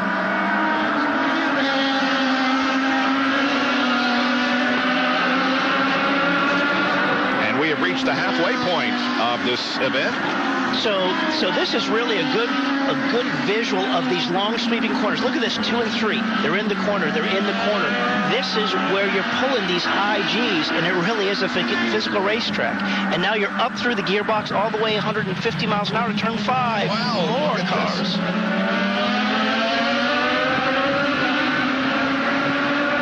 Let's watch this group of competitors. Here's Graham Rahal. Nicky Muto gets off. Keep it straight. Keep it straight. No problem. And that Sato that we saw behind Graham Rahal in that yellow car, he's rejoined. Right. So they fixed that problem. Unfortunately, 22 laps down, but you can learn a lot. Yeah. Did you guys see EJ come up on the back of Danica there? Yeah. You know, as you mentioned earlier, Jan, I mean, he's trying to force it. He just wants one little hiccup there so it opens the door for him to get by. 2 of the 3 KV cars running nose to tail. Biso and Marias, 18th and 19th. Here is the replay once again. He went to turn in, and he missed the apex by 3 feet. Yeah. and mind you how simple and safe that all looks. That's flat out in 4th gear. There. So a little bug say, you pass me, I'll come back at you. That's the pass repass there. That was nice. But when we just saw Hideki come back to that, we just saw him kind of ease it off the track and come back on, and he missed his point. That's in 4th gear at about 125 miles an hour. I mean, that little fast switchback in 910. Just, we lose perspective when we're just sitting here watching that, how fast it's all happening.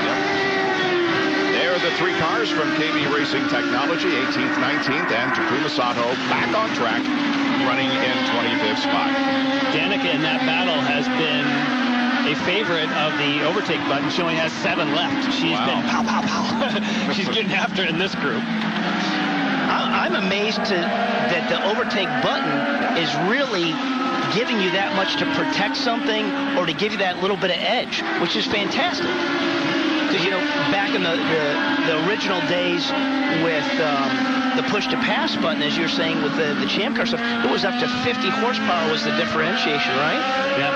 Now with this 9, this series is so close together. A 9 horsepower and a little extra RPM is working here, even on these shorter straightaways. Yeah, we didn't think that. Simona Di Silvestro is in 5th spot, about 27 seconds behind the leader, but having a very good run here on this course. She's finished 16th in the first 2 races of 2010 at Brazil and in St. Petersburg, but she has run very well. And we saw her lead in Brazil, and she was running very strong in St. Pete, but got spun out there in turn 1. Led 2 laps in Brazil, as a matter of fact. Marco Andretti leads, but we expect a pit stop from him shortly. Right behind him is Elio, and 3rd is Dixon.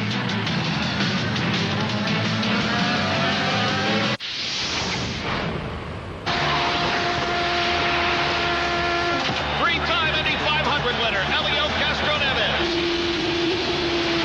Danica Patrick into the lead, making history.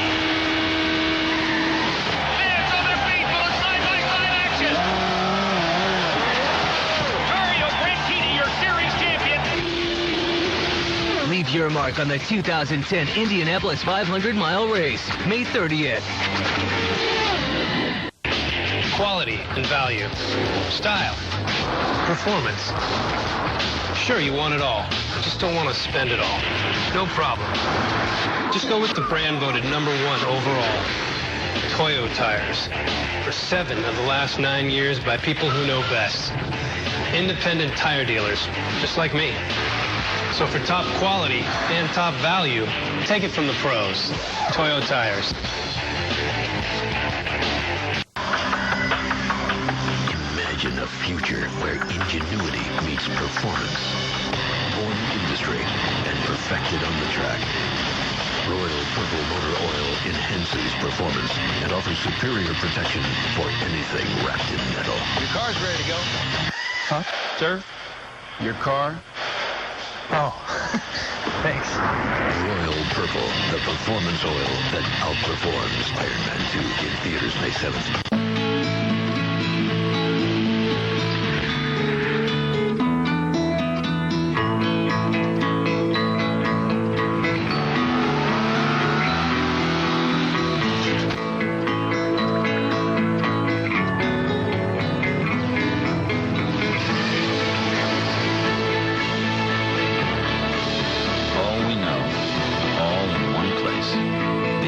transmission to cord.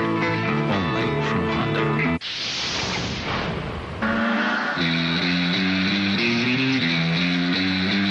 George Barber, the owner of Barber Motorsports Park, has given us a great racetrack, and he's also given us some very unusual sculptures around the course. There's the man drowning in the wheel. But the fans have turned out in large numbers for this inaugural event here at Barber Motorsports Park, one that I hope we will return to time and time again. All right, let's check on some of our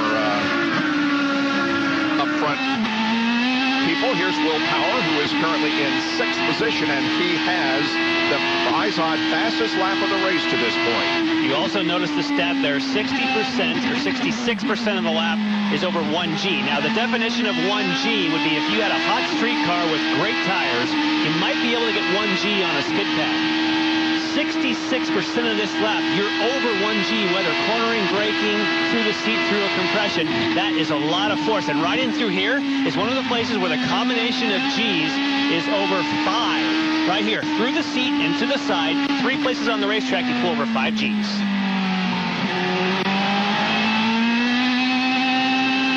Boy, he looks very settled in that cockpit. He is, you know, just relative to how we've seen other guys really fight the wheel.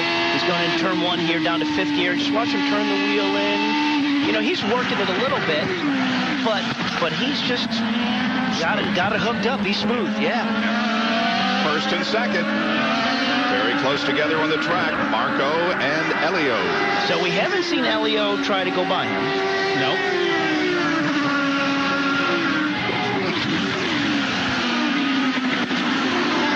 And Michael Cannon talking to her right now, and I'll tell you a little bit about what they're talking about. It's fuel strategy. Michael, I know you just got through talking to Simona. It's a fuel strategy game for you right now, isn't it? It is very much so. I mean, we're going to try and do it in 2. We're still 2 laps short. We need a little bit of yellow. I've never heard anybody talk quite so eloquently, I can't even get it out, as a rookie that she is. It's amazing how she communicates.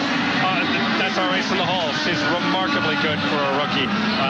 That's what's seen us, do as well as we have this early on in her career. She's a rookie in the IndyCar Series, but she almost won a championship in Formula BMW as well as the Atlantic Series there. So she's no rookie to racing, and it's showing it today. Great communication between this team. After all, she does know 5 different languages. Yeah, all right. Well, let's look at this here. Is Elio going to make a move?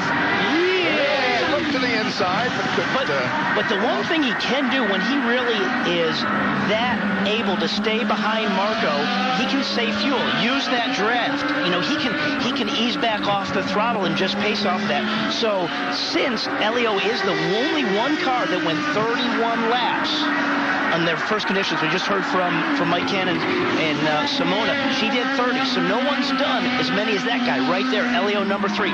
So if somebody could pull off that whole idea of just a 2-stop strategy, he'd be the one. Yes, I think. But Michael Cannon said, as we both believe that he needs help, I still think Elio needs help. You know what I love about you, Jan? I don't give up. You make a commitment and you stick with it. That's right. Yeah. Well, that's the word that every driver's used around this track is commitment. If you want to be fast and good around here, you need commitment. Jan's just taking it from a different perspective up here at the booth. Well, you don't want to waffle, like you said. You gotta make your picks.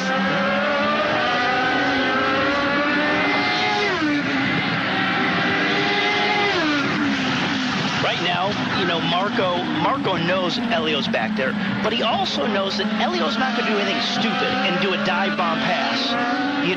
If Elio's going to do something, he's going to do it clean, or Marco's going to really sense that Marco's made a mistake, and he'll say, oh, I messed that up. I better just give that to Elio, and I'll get back behind him. So nothing crazy is going to happen between these guys. Right now, they know there's still plenty of racing left.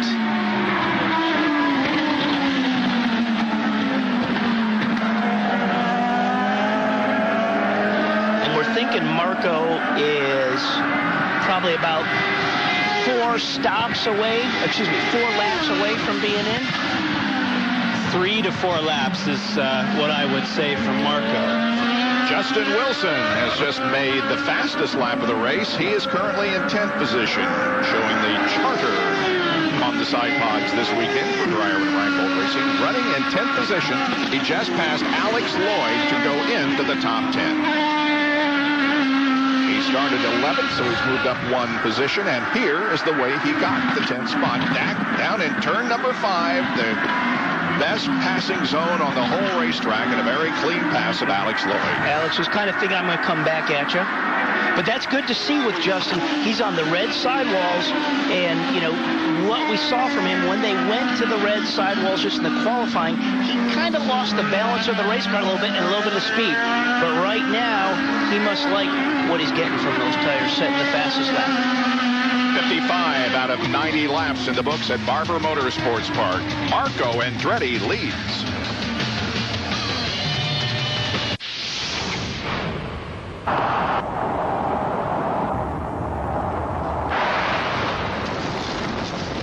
Hey, we landed. In the middle of the road. Hop in, there's room. There's one thing. We're nudists. Wow. Ugh.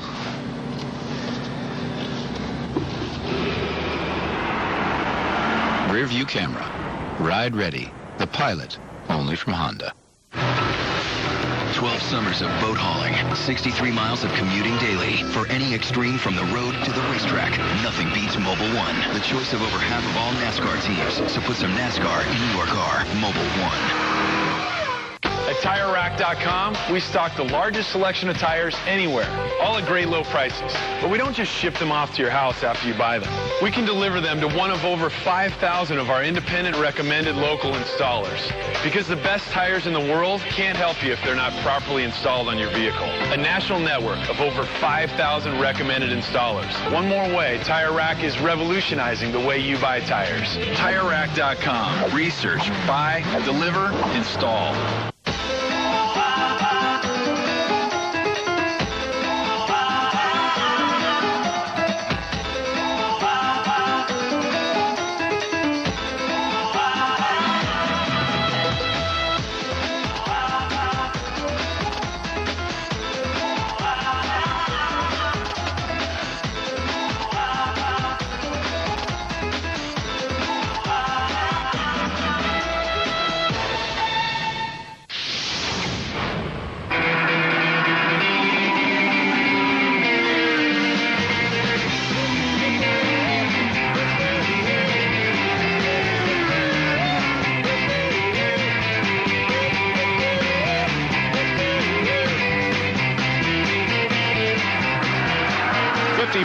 Since he was in victory lane. And Marco Andretti currently leads the Indy Grand Prix at Alabama, presented by Legacy Credit Union.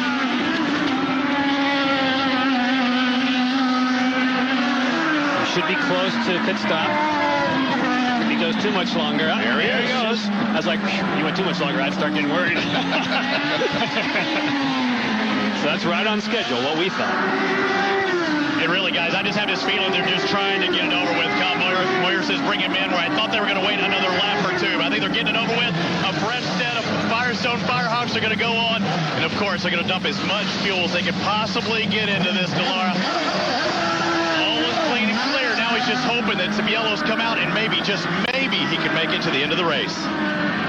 Well, Jan, you and I both think it's more than just 1 or 2 laps of yellow that he's going to need there to get to the end of the race. But that can happen.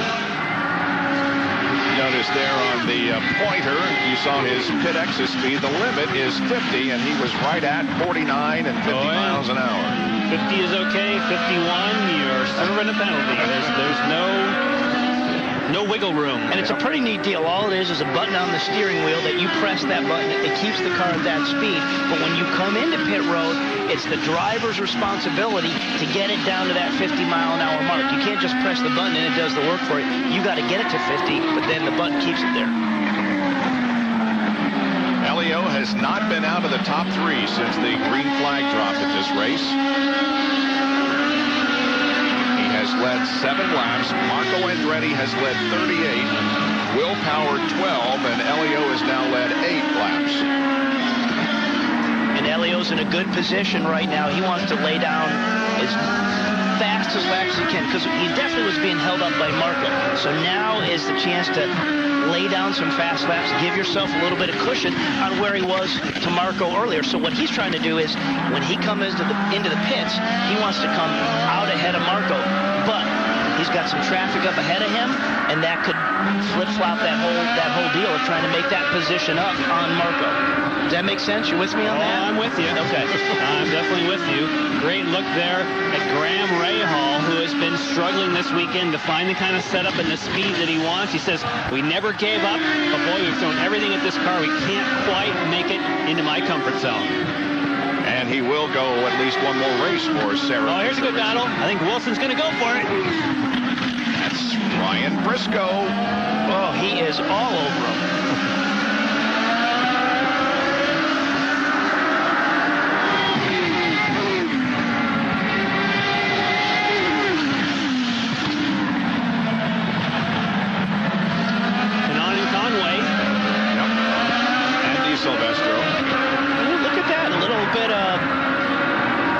Fisticuffs, if you will, a little bit with Kanaan and Conway. Oh, another sandwich. Gosh. And Viso has spun, but we'll keep going. Back underway. That's in turn 5. But boy, that's a quick split. 130 miles an hour. They did that with Milkaduno, Conway, and Kanaan. Elio completes another pit stop. Rather, Dario completes a pit stop, which should put him a lap or two short. Yep. So again, we focus back on Castro Neves. He needs to go another lap or two for that strategy to work. That's exactly what they're trying to coax out of Elio Castro Neves right now. They also told him that at this point in time, what he needs to do is use the overtake button if it can gain him some advantage over Scott Dixon. The magic number for them is 60. To be comfortable, they'd like to come in on 61. Well, if he can do it. And isn't that interesting? I'm saying, hey, he's got to go as fast as he can and use the overtake button just to where he cycles out with Marco. But also, you got to save fuel. You got to get to lap 61. Rafael Matos made a pit stop, and here is Scott Dixon making a pit stop. And the Target Ganassi driver goes back out there.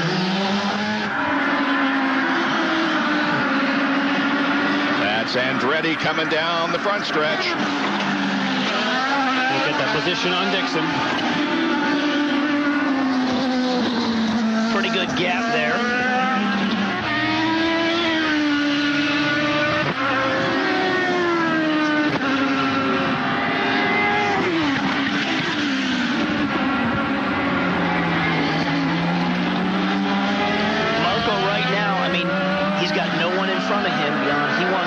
And get after it, because he knows the guy he was racing with, Elio, is going to be cycling through the pit box, and he doesn't want to give that position up with whatever's going to transpire on pit road between the two teams.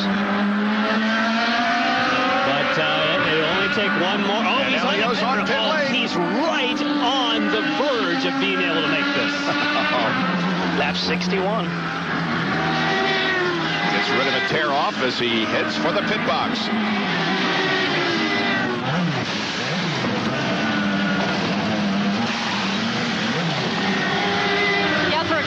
They've been telling Elio, as soon as you hit traffic, get in here.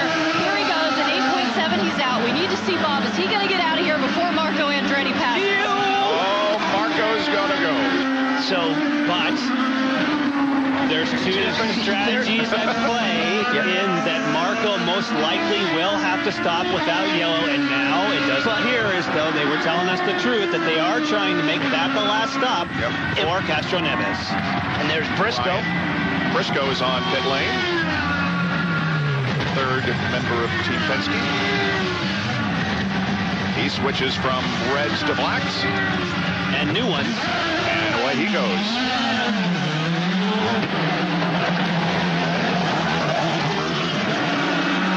So, what I love right here, Elio Castro Neves with the orange mirrors.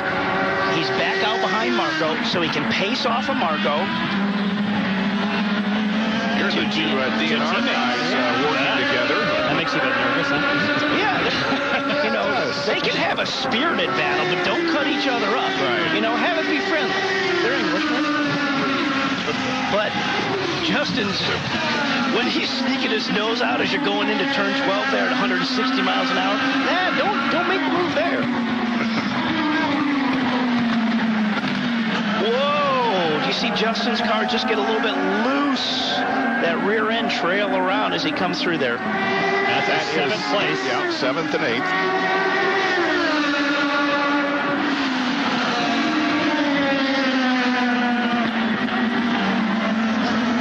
Conway started on the front row. Yeah. And now the best place to pass is this right up here. Yep, over 4. There's the crest. Set him up.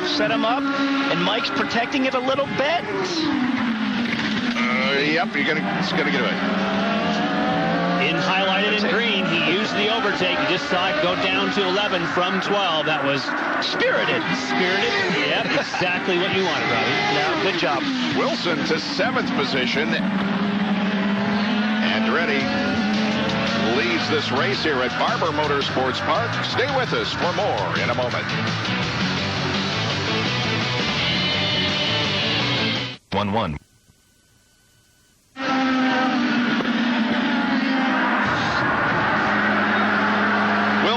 Relinquished 4th position just a few minutes ago to make this pit stop. It was very clean, very fast. Will back out there in good shape, but he did drop down to 8th position. So as we enter the final few laps of this race, Will Power right now, after his final pit stop, is in 8th position. Here are the top 5 with 64 laps completed. Marco Andretti, Elio Castroneves. Scott Dixon is 3rd, Dario Franchitti 4th, and Tony Kanaan 5th. Indy Grand Prix of Alabama on Versus is brought to you by Izod, the official apparel sponsor of the Izod IndyCar Series, available at Macy's. And by Honda, the engine supplier for the Izod IndyCar Series. Another perfect day. I think I'll walk this way with the trees do sing. I'm feeling part of everything. And all my troubles seem to fade away. Skies look brighter. The hybrid for everyone is here. The Insight, designed and priced for us all from Honda. Select Izod IndyCar driver. Driver selected Tony Kanaan. Select race transport. Mission finish first.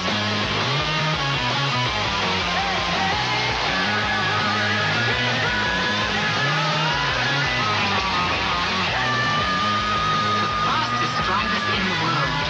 See who wins at racetotheparty.com. Feel the excitement? That's peak performance. And it's electric. Look out. Be sure everybody's safe with the new Peak backup camera system. With the Peak Jump Starter, you don't need another car to jump your dead battery, so there's no waiting. And the fun never stops with the Peak Power Inverter. It instantly converts your car's battery power to household power. Great as a mobile office or for tailgating. Inside, outside, all around your car. When you peak, you win. It's the Magic Kingdom Park, and your family's excited to ride everything. So, moment of truth, Mom. Which 3G network would you trust to stay ahead of the crowds? When your kids can't wait another minute. Where's that going? When you want your 3G network to work, you want Verizon. Upgrade your family now. Buy an LG Chocolate Touch or Samsung Rogue and get a second one free. Plus add a line for $9.99. Families can connect for less at Verizon.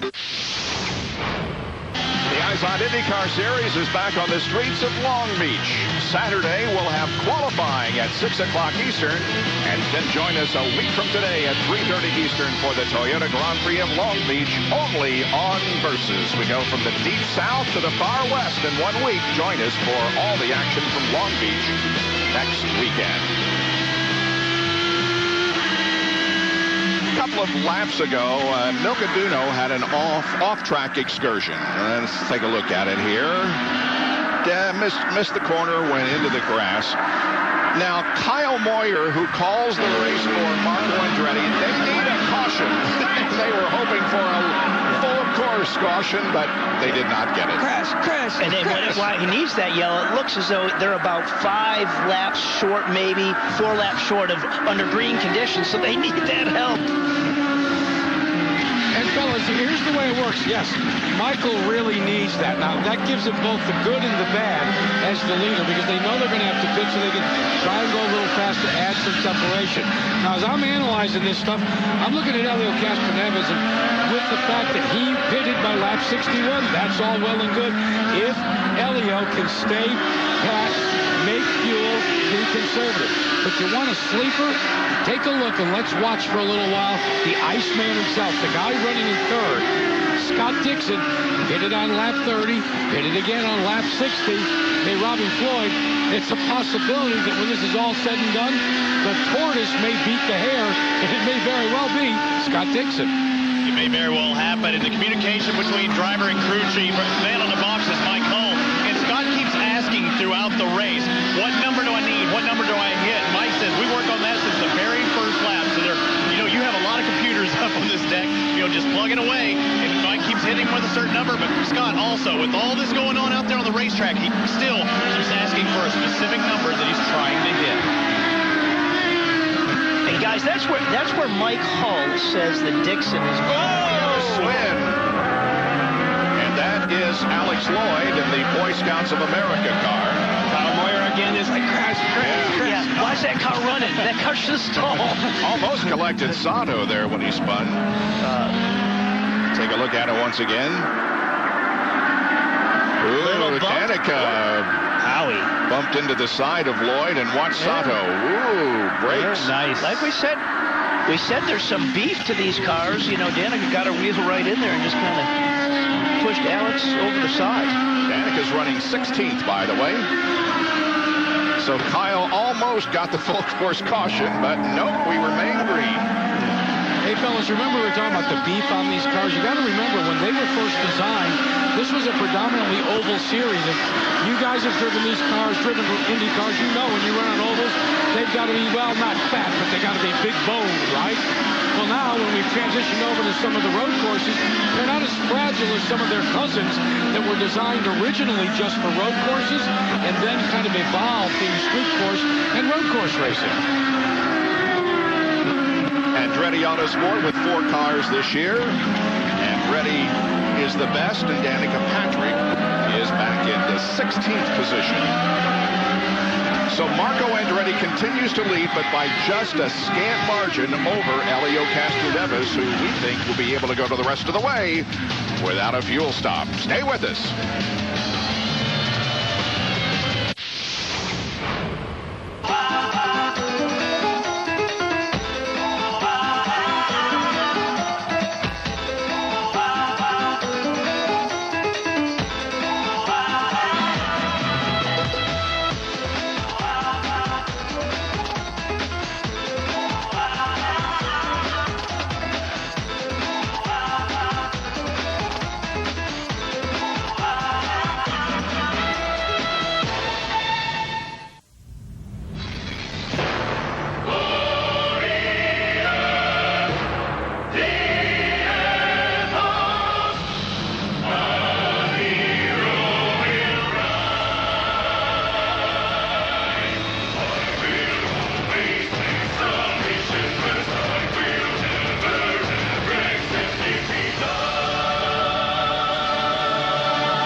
Take me out to the Brickyard.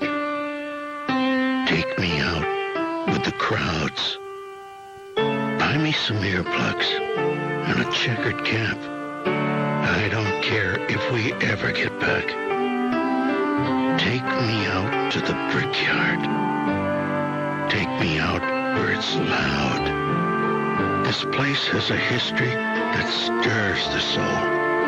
100-year drama that never gets old. Let me root over the engine's roar. Let me cheer every driver and car. for its 300, 400, 500 miles around the old brickyard.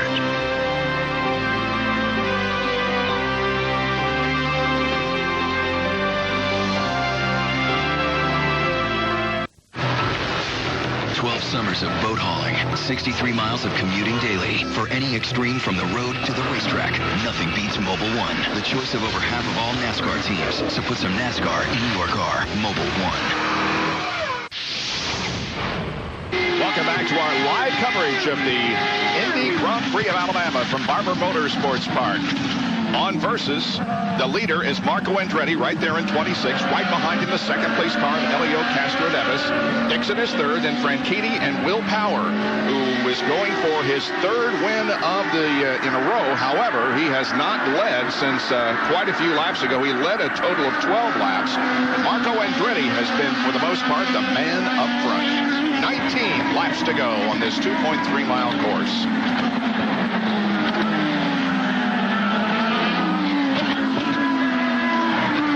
So I was saying earlier, when we were talking about Dixon and kind of the guy we forgot about in that third position, Mike Hull, his strategist, says that Scott is so good at taking, giving him numbers, and he does it. He can produce it. He'll hit it. You don't have to massage it. Tell it to him, and he can do it. Pretty high praise. Yeah. The last race of 2009 at Homestead Miami Speedway, we ran without a caution, and we've only had one caution here in our first race on U.S. soil in 2010. And so the race is moving along very, very quickly. We've only got 18 more laps to go in this event. 17 cars still on the lead lap. So this is going to be interesting how this shakes it up here. We got that lead pack. There's Marco in the red and black car chasing down Graham, being pressured by Elio. How are they going to carve their way through here? Very carefully. But does Marco be aggressive and gap it, and then he's got Graham between him and Elio, and then having said that, then he's got other cars in front of him. So it's going to be a good last 15 laps. Been telling strategist Tim Cindric, every time I get too close to Marco, I'm just losing all my clean air. I can't go around him. And Cindric is saying, be sure if you can hit that overtake, if you get a good run, then do it. And he's also saying, we can go the distance here. There is absolutely no way that Marco can get to the end without a yellow. And we saw that earlier on Kyle Moyer's face, guys. And that is indeed the case. We will not have to make a pit stop if we stay green. If is a big word right now. You won't miss a thing in IndyCar nonstop on Versus.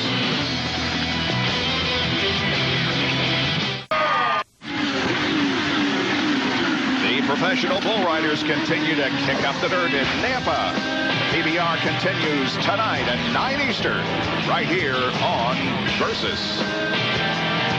On Versus right now, the IZOD IndyCar Series. We're on board with Alex Tagliani, who is in 10th position, has had a good run for this fast team, a new one this year in the IZOD IndyCar Series. We met the principal owner of the team, Andre Ozzie, yesterday, had a good conversation with him, and I look for good things from this team all year long. No question about it. I mean, starting on the front row in Brazil, what a great way to kick things off with a new team, and it's just been carrying over. And Andre is very excited about flying the Canadian colors, saying they really need to have a strong Canadian team. He'd like to bring it back to the days of the Players team in the series, and says that's really what my goal is. Remember, they did not test here, so the fact that he's running in the top 10 for not having participated in the test, wow, that's something else. Yep. And Jan, you're watching the leader as he continues to try and work over Graham Rahal in that yellow car. Here's what I think's happening. Marco has accepted the fact that he has got to make another pit stop. It's going to be a time stop just for fuel. What he's trying to do, as you guys were alluding to, is put some of those slower cars between himself and Elio Castroneves. And, it's really going to be interesting. If he doesn't do it pretty soon, he's going to run out of overtakes. Look at Marco has begun to use these overtakes, and the ratio was 14 for Castroneves. He hasn't used any lately. Marco has been hitting that button. What does he want to do? He's only got a half-second lead over Elio, he can get by these cars, maybe it could be a 1 or a 2 second lead, and then maybe the splash and go would get you really, really close. This is a nail biter. And maybe strategies. You know, Jack, when we're watching, it doesn't look like Marco's really gotten close enough to Graham to really make a good, clean pass. And maybe it's the same thing we just heard by Elio. Anytime he gets closer to the back end of that car, it just starts washing out. So he's really struggling to get close enough to make that opportunity to pounce and have a good pass. As you guys know, all the drivers talked about how great this racetrack was, but you had a lot of side drift. You had a lot of, not wheel spin, but that's why you've got all those G-forces that you're involved in all the time. So what even Elio said to me yesterday, he says it's a fun racetrack to drive, but you are right on the edge all the time. Fitness is also going to play at this stage of the race when you've had this much green and you're getting towards the end. This is a racetrack, Robbie, as you said earlier, can wear you out, and there could be a few people who start getting, as we say, falling out of the seat somewhat, losing some concentration. Because you start breaking down physically, and that hurts you in the mental game. Excellent point with all the green running, because I didn't anticipate this much green running. I would have thought we would have had another car off in the pea gravel somewhere prior to having 13 laps to go in this. Been a very, very clean race, as I said. Only excellent race. One caution, yeah, that was for a stalled car. And it's worth reviewing that of the people that are up front, we assume that Andretti, who is obviously leading, Franchitti is touch and go in 4th place. In 5th, Power is good to go. So there is still a very likely shifting of the top 5 before this thing is Dixon. Don't forget Dixon as well. Yes, Dixon, I believe, should be able to hang with Castro Neves just by his history in making fuel. Battle for 8th position. On board with Tony Kanaan, looking back on Justin Wilson. Mentioned a few minutes ago, this was our first telecast on U.S. soil. It is, of course, the second race on U.S. soil for the Eyes on IndyCar series, with our buddies at ESPN on ABC having coverage of the St. Petersburg Grand Prix. How do you not just love looking out the back of that? When we were looking earlier back out of Turf 5, you look back at Justin Wilson just trying to put power down. The rear of the car is just kind of squirming in second gear coming off there. We've seen that with everybody. That's not just Justin. That's every one of these guys who are working their tail off to get that power down. Every time we've had a camera shot looking backwards like this.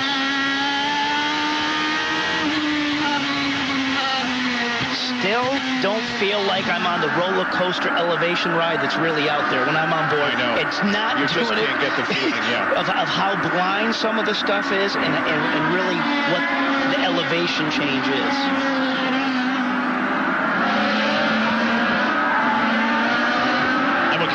Kyle, the look on your face, not so good. Where are you sitting right now? Because the guys were guessing you might get by Graham and maybe help yourself out that way. And Castro Neves having to fight through it. Yeah, we need more than 3 seconds on the track. We need 3 laps of yellow. And it's my mistake. I mean, Marco's driving really good here. And I got caught out not doing the fuel-saving mode early in the race. And, you can blame this one on me right now unless we get a yellow. Anything can happen. This is the Eyes on IndyCar series. He's looking for yellow, but right now all green with 78 laps for this 90-lap race complete. And it takes a real man to admit to what he just did. And when you're wrong, which is me. But thank you, Jan. Hey, we're going to take another break, and so we can have the last 10 laps without interruption. This thing is far from over here at Barber Motorsports Park. The Indy Grand Prix of Alabama on Versus is brought to you by Apex Brazil. To learn more about our Brazilian goods and services, log on to experienceourenergy.com.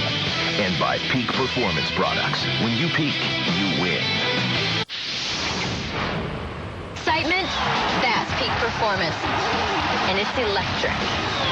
The fun never stops with a Peak Power inverter. It instantly converts your car's battery power to household power. Great for travel, mobile office, and all-out tailgating. It's easy to hook up. Plug in almost anything. Laptop, cell phone, TV, blender, whatever. Peak inverters turn your car into a party on wheels. Inside, outside, all around your car. When you peak, you win.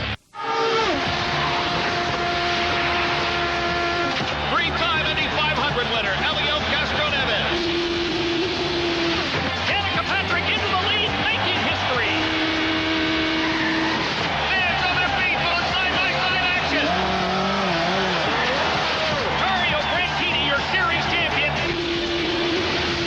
Leave your mark on the 2010 Indianapolis 500-mile race, May 30th.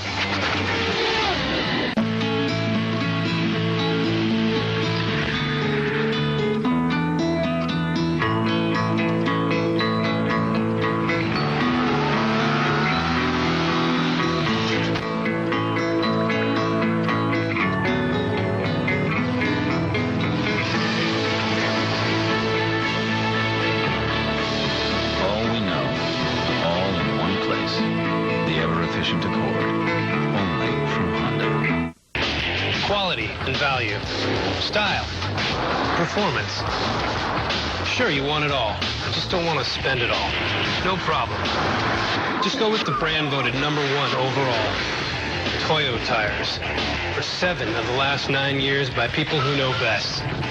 Independent tire dealers, just like me.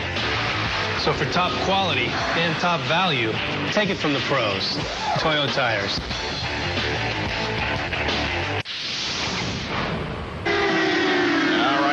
To settle this thing here, and a lot of traffic out there. Oh!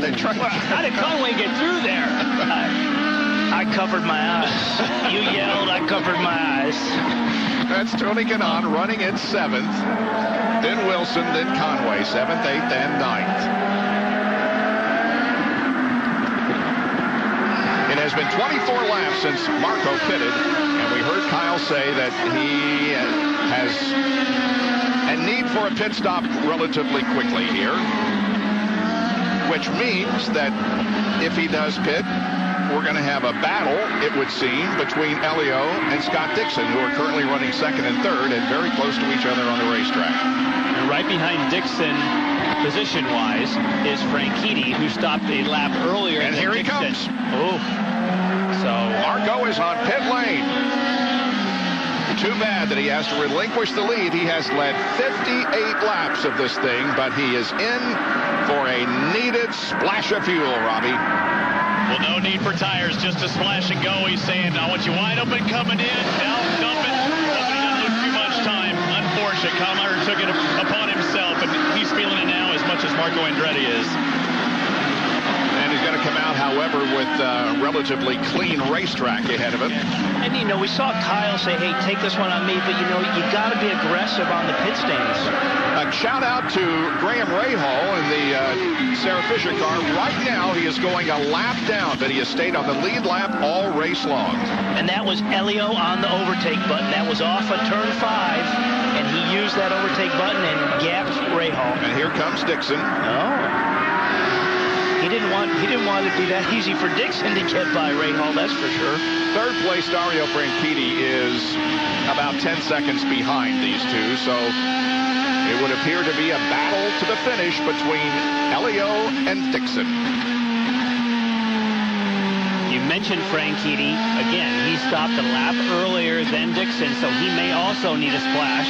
Behind him in 4th place, Power, we know he doesn't. He pitted much later. You're just on board right there with Dixon, and you want to talk about back steering and working this wheel. And, you know, we talked about how physical this racetrack is. When you see you're having to catch the wheel just like that all day long, you're working hard. It's a drain on you physically. Then mentally, you got to be sharp. Mike Hall looking at his driver, Scott Dixon.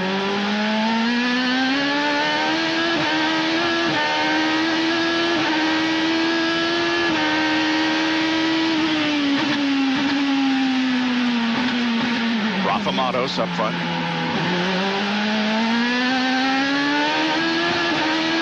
Sawing on that wheel as he's putting the power down, isn't he? Man.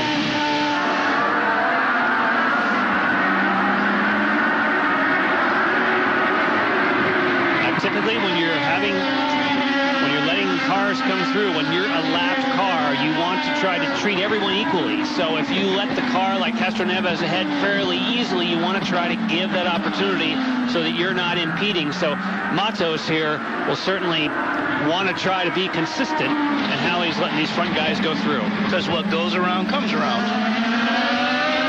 Justin Wilson moves up to 7th position. Tony back to 8th. There you go. And right there in turn number 5 is where the pass occurred. Nice and clean. Allison, Kanan, and Conway, 7th, 8th, and 9th. And some battling going on here. You saw that Dixon did get by Rafa Matos. So now there are no cars between he and Castroneves, but he definitely lost time. And in order to do that, Scott Dixon used one of those overtakes because he saw what happened there. He needs to make some time. We understand that race control asked for a courtesy from Rafa Matos, which was quickly given.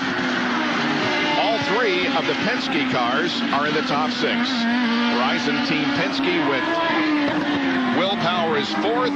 Briscoe and Castroneves are 6th and 1st, respectively.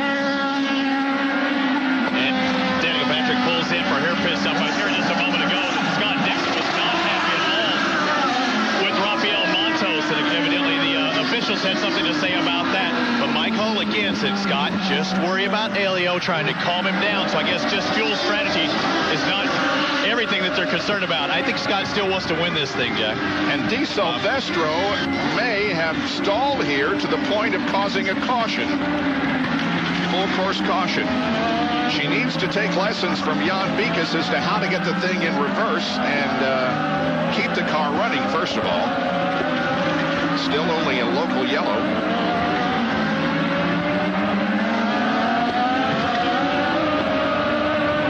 Less than 5 laps to go in this one.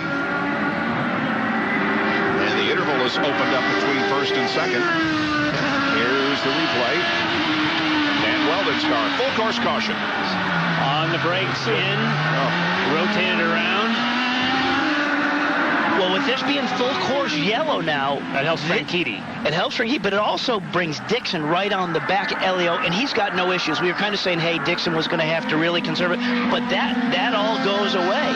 And the other guy who we know is really the fastest guy around here is Will Power, sitting back there in that 4th spot. And what would the mindset be of Marco Andretti, who has led the most number of laps and is 5th and isn't going to be too far behind either? Let me take you all back to the start at St. Petersburg. Remember Marco Andretti carving himself like a hot knife through butter on the drop of the green flag? He has 8 overtakes left. He now has the fuel that he needs. Everybody else in front of him now can breathe a sigh of relief.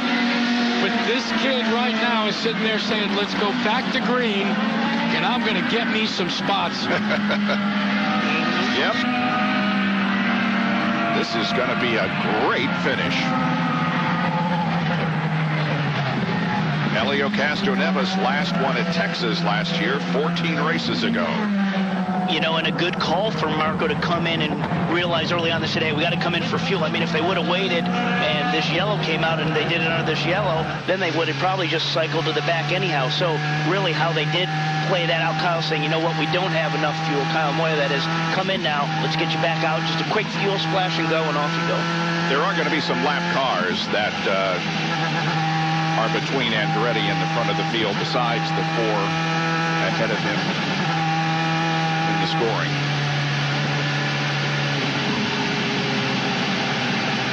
Remember me talking about overtake? Originally, the idea was to give you the added horsepower to be able to go faster and pass a car. Now, if you're Castroneves, you start to look at the 10 overtakes that you have left as a defensive maneuver. Yep. If you're Scott Dixon, I think, and you see Will Power in your mirror and Marco Andretti, you do likewise. So I think this is going to be interesting. I'm going to really monitor these overtakes right now and see where and how they're used once we go back to green.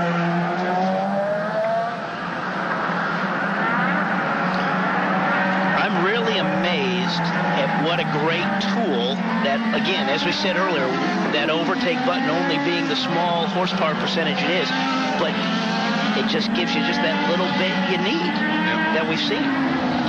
Okay, guys, how about some predictions here? Jan? Castroneves, I think, had everything go his way, and unless Scott Dixon has been really saving something that we haven't seen yet, I think that under these circumstances, Castroneves can drive away. Shorty? Well, thank you. Well, between you and I earlier, I thought I liked what Dixon was, so I'll just stay with Dixon. Okay, yeah, I won't be fair weather guy here like to the right of me, Jan. Yeah. You know. we predicted for the start of the race who was going to win, and I picked Elio, and so did Robbie, right? No, I went with Dixon just to separate. Right, so yeah. And you had power, if I remember, Bob. I did not. No, you did. You did, Mr. Jan. Oh, how did I forget that? Yeah, right. Oh, dear. Medics, come on in. We're going to have a talk with him. He said that with such a straight face, too. It really concerned me. It caused me to think of a minute there. Okay. Oh, the pace car's pulling off. Hey, okay. We're ready to go back to racing. Jack, watch those overtake hits. You got it. Just 2 laps to go when they hit the line.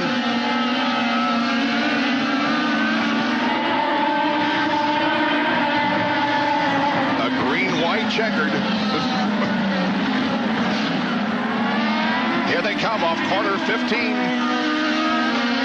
And the Apex Brazil restart green flag comes out. Let's see who wins at Barber. Both Elio and Dixon are on the button, guys.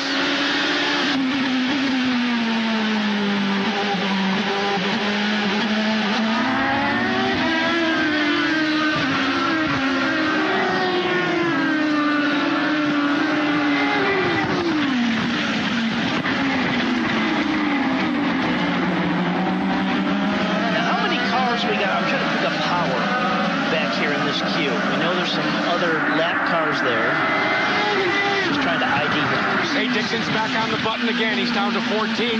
Elio Castroneves sees in the rearview mirror. He hits the button again. Offense met with defense. Doesn't seem to have anything for Elio, though. He's got time.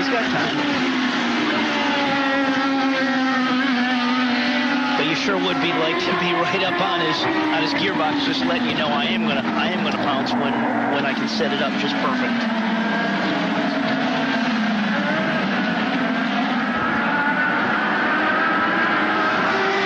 White flag is coming out. 1 more lap to go.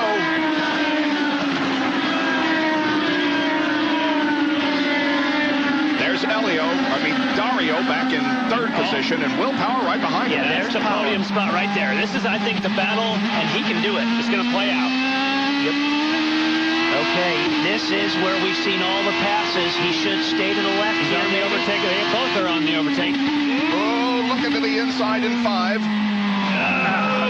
That might have been his last chance. I don't, but with the traffic in front of him, it may just, Franchini just may have to dump the throttle once, and then he can get in there. All right, it looks like that the win streak is broken. He has just a few more feet to go through turns 11 and 12. Will Power's streak at 2 wins in a row is over.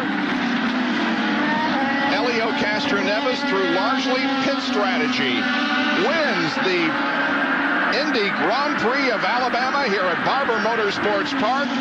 Don't forget, he goes for his 4th win at Indianapolis in May. And here is Will Power, who finishes in 4th position after winning the first 2 races of 2010. It's Elio's first win since Texas last year, his 17th victory in the Izod IndyCar Series, and his 23rd win in major open-wheel competition, moving him into a tie with Dario Franchitti for 14th on the all-time list. Elio Castroneves wins here in Alabama. We'll be back in just a moment on Versus.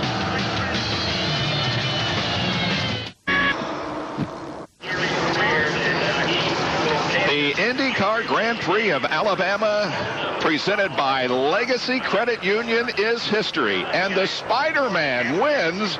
And in winning tradition, he jumped out of the car and went to the fences. As the crowd came from the hillsides down to the fence to congratulate him and salute his victory, Elio Castroneves is back. Here's how it went just a few moments ago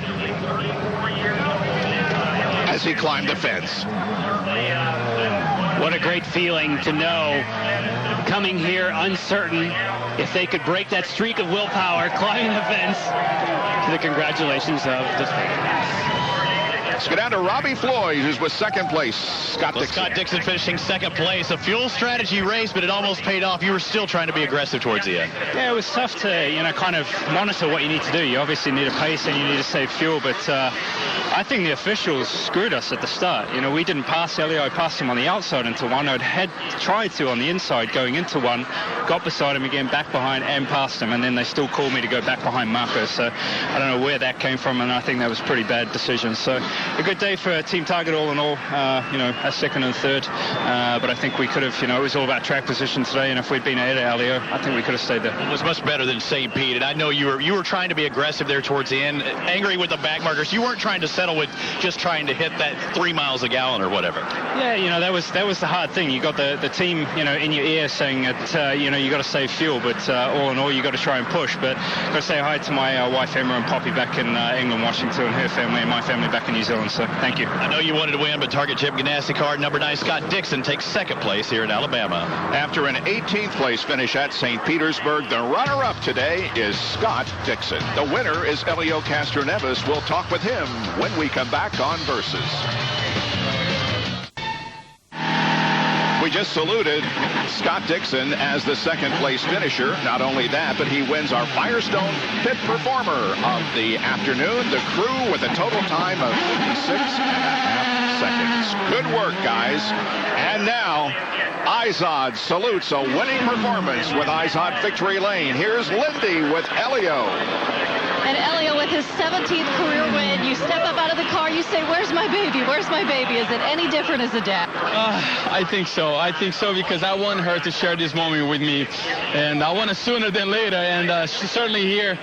Incredible job for everyone. Team Penske did a hell of a job. So far we keep going and working together. Will definitely was the car to beat. But again, this place was about strategy, and we were able to learn a lot from St. Pete and Brazil and execute this today. So I'm so happy. This is unbelievable. Great for 2010. We're just starting. This is just fantastic. Well done, everyone. RP, guys in the shop, you guys did a hell of a job. Everybody working fantastic. Woo! Let's keep going. You probably felt pretty comfortable once Marco had to pit, but once there was the caution, you were going to have to restart. How did you feel then? The biggest challenge was that you couldn't. First of all, I did have a car, but you can't pass because the turbulence here was so difficult, and you were just trying. You don't want to make a mistake either. So it was one of those things that what do I do? What do I do? And I knew that I have to save fuel. I knew if being smart would pay off. Finally, for the first time, drivers normally they don't think. This is the first time I did it. So just want to say hello to Rick Reineman that is right there in the shop. He's part of this team. Buddy, well done too, man. You're part of this team. Woo! And you go from 6th to 2nd in points. You catching up with your teammate Will now? Oh, man. Well, this is good news. I didn't know that. Still a long way to go. Certainly, I take it, obviously. I take it every chip. We kind of like chip it away. But this group, hell of a job. This guy is incredible. They deserve it. Let's keep working. There's still a lot more to go. And Indy's coming up, reigning champ there. Elio Castroneves, his first win as a dad. Robbie? I'm feeling for Marco Andretti, just like I felt for Kyle Moyer out there while he's watching you go around the track. The yellows just never came out. How much was that killing you while you were at the wheel? Well, I mean, yeah, kind of each time he just went longer than me, and that was the difference in the last stop. So he was able to go, that much more, and we fell a bit short. Would have been close with that last yellow, so a little disappointing. Car-wise, everything looks like it may be coming together. You've been happy all week, and a good finish here nonetheless. Yeah, I mean, we have to be happy. I mean, to put this thing in the top 5 after our disaster on the road courses last year. So, we just keep marching forward. Heading to Long Beach, you have anything to say to Tony? You still working, looking forward to next week as well here on Versus? To Tony? No, yeah. I mean, we're working, the 4 of us together to keep trying to improve these race cars. I mean, we're still a little bit, off as far as pace goes. So, here, I was looking a bit stronger than maybe I would have anywhere else just because it's tough to overtake, so it's easier for me to control the race. But, oh well, on the Long Beach. Tell me about that pass. Walk me through it. That was incredible. Well, I knew I had to do it, before his tire times came up. I knew all weekend we were stronger than them coming up to speed, so I knew I had to get it done early, so we just kind of went for it. I was on my push to pass. We were able to get off of turn 2 good and made it happen. Marco Andretti won first, finished 5th here today. And it's his first top 5 since Watkins Glen last year, where he finished in 5th position. The race has been run. Helio Castroneves wins over Scott Dixon, and a final margin of victory, 57/100ths of a second.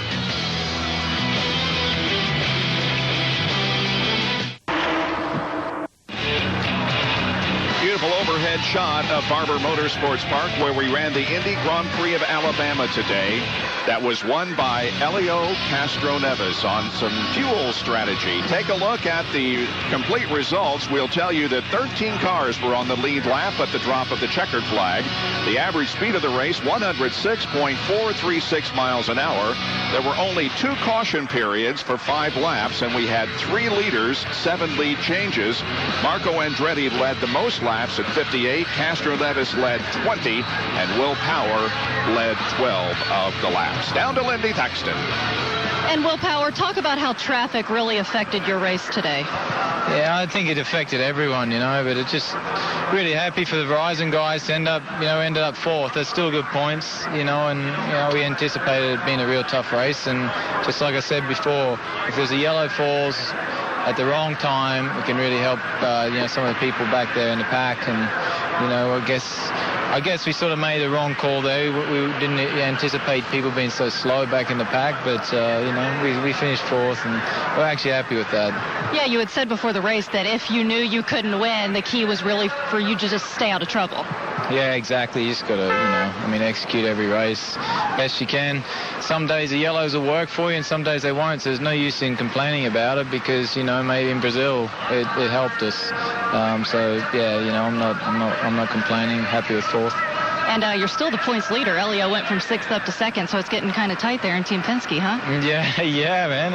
He's going to be tough to beat. He's learning all my tricks, saving that fuel. But, good on him. He did a great job today, and so did Ryan. And it's good to see the Penske cars in the top 6.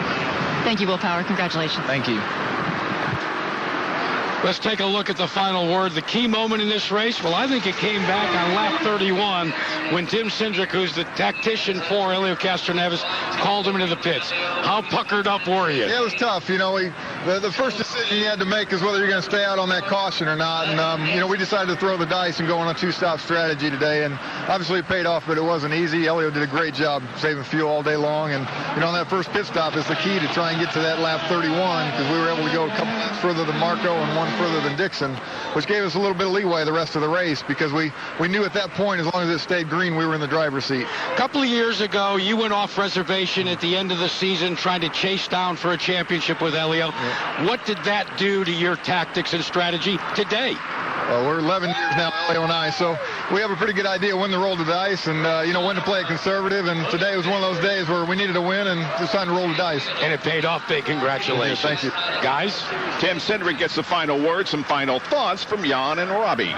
Well, when you talk about the strategy and you heard Will Power say maybe we made the wrong call there, he didn't make the wrong call when you're the leader of the race and the leader in the championship. You have to take the easy money. But then you heard Tim Cindric say, we rolled the dice and it paid for us today. That's what's so interesting. When you're behind, you take chances, and today, those paid. And you talk about rolling the dice. I did not think there was anybody that could even go for a 2-stop strategy. So when the green flag came, I didn't even think that was a scenario that guys were entertaining. So they made it work, but definitely caught me off guard. Whew. It's been really fun coming here for the first time to see the Indy cars run. A beautiful facility, and as you saw, scattered throughout the hillsides and in the grandstands, back on the backstretch, a large crowd on hand. I think the Eyes on IndyCar Series has a big future here at Barber Motorsports Park, and certainly the rumors that we had heard about how it was going to be too narrow, there wasn't going to be any passing, it did many times give us some very good racing, side by side, and a lot of passing. But Helio Castroneves is the man of the day as he gets his first victory of 2010. Will he be able to do it again at the Indianapolis Motor Speedway and win 4. We will be there with extensive coverage throughout the month of May, including qualifying and a 1-hour post-race show following the running of the 500. Cycling action is coming up next, Paris-Roubaix. Join us next Sunday at 3:30 Eastern for the Toyota Grand Prix of Long Beach. Izod, the official apparel sponsor of the Izod IndyCar Series, available at Macy's. For more information on the Izod IndyCar Series, log on to Versus.com. Again, congratulations to our winner, Elio Castroneves. For Jan Dekas, Robbie Buell, Jack Arute, Robbie Floyd, and Lindy Thaxton, I'm Bob Jenkins. See you next weekend.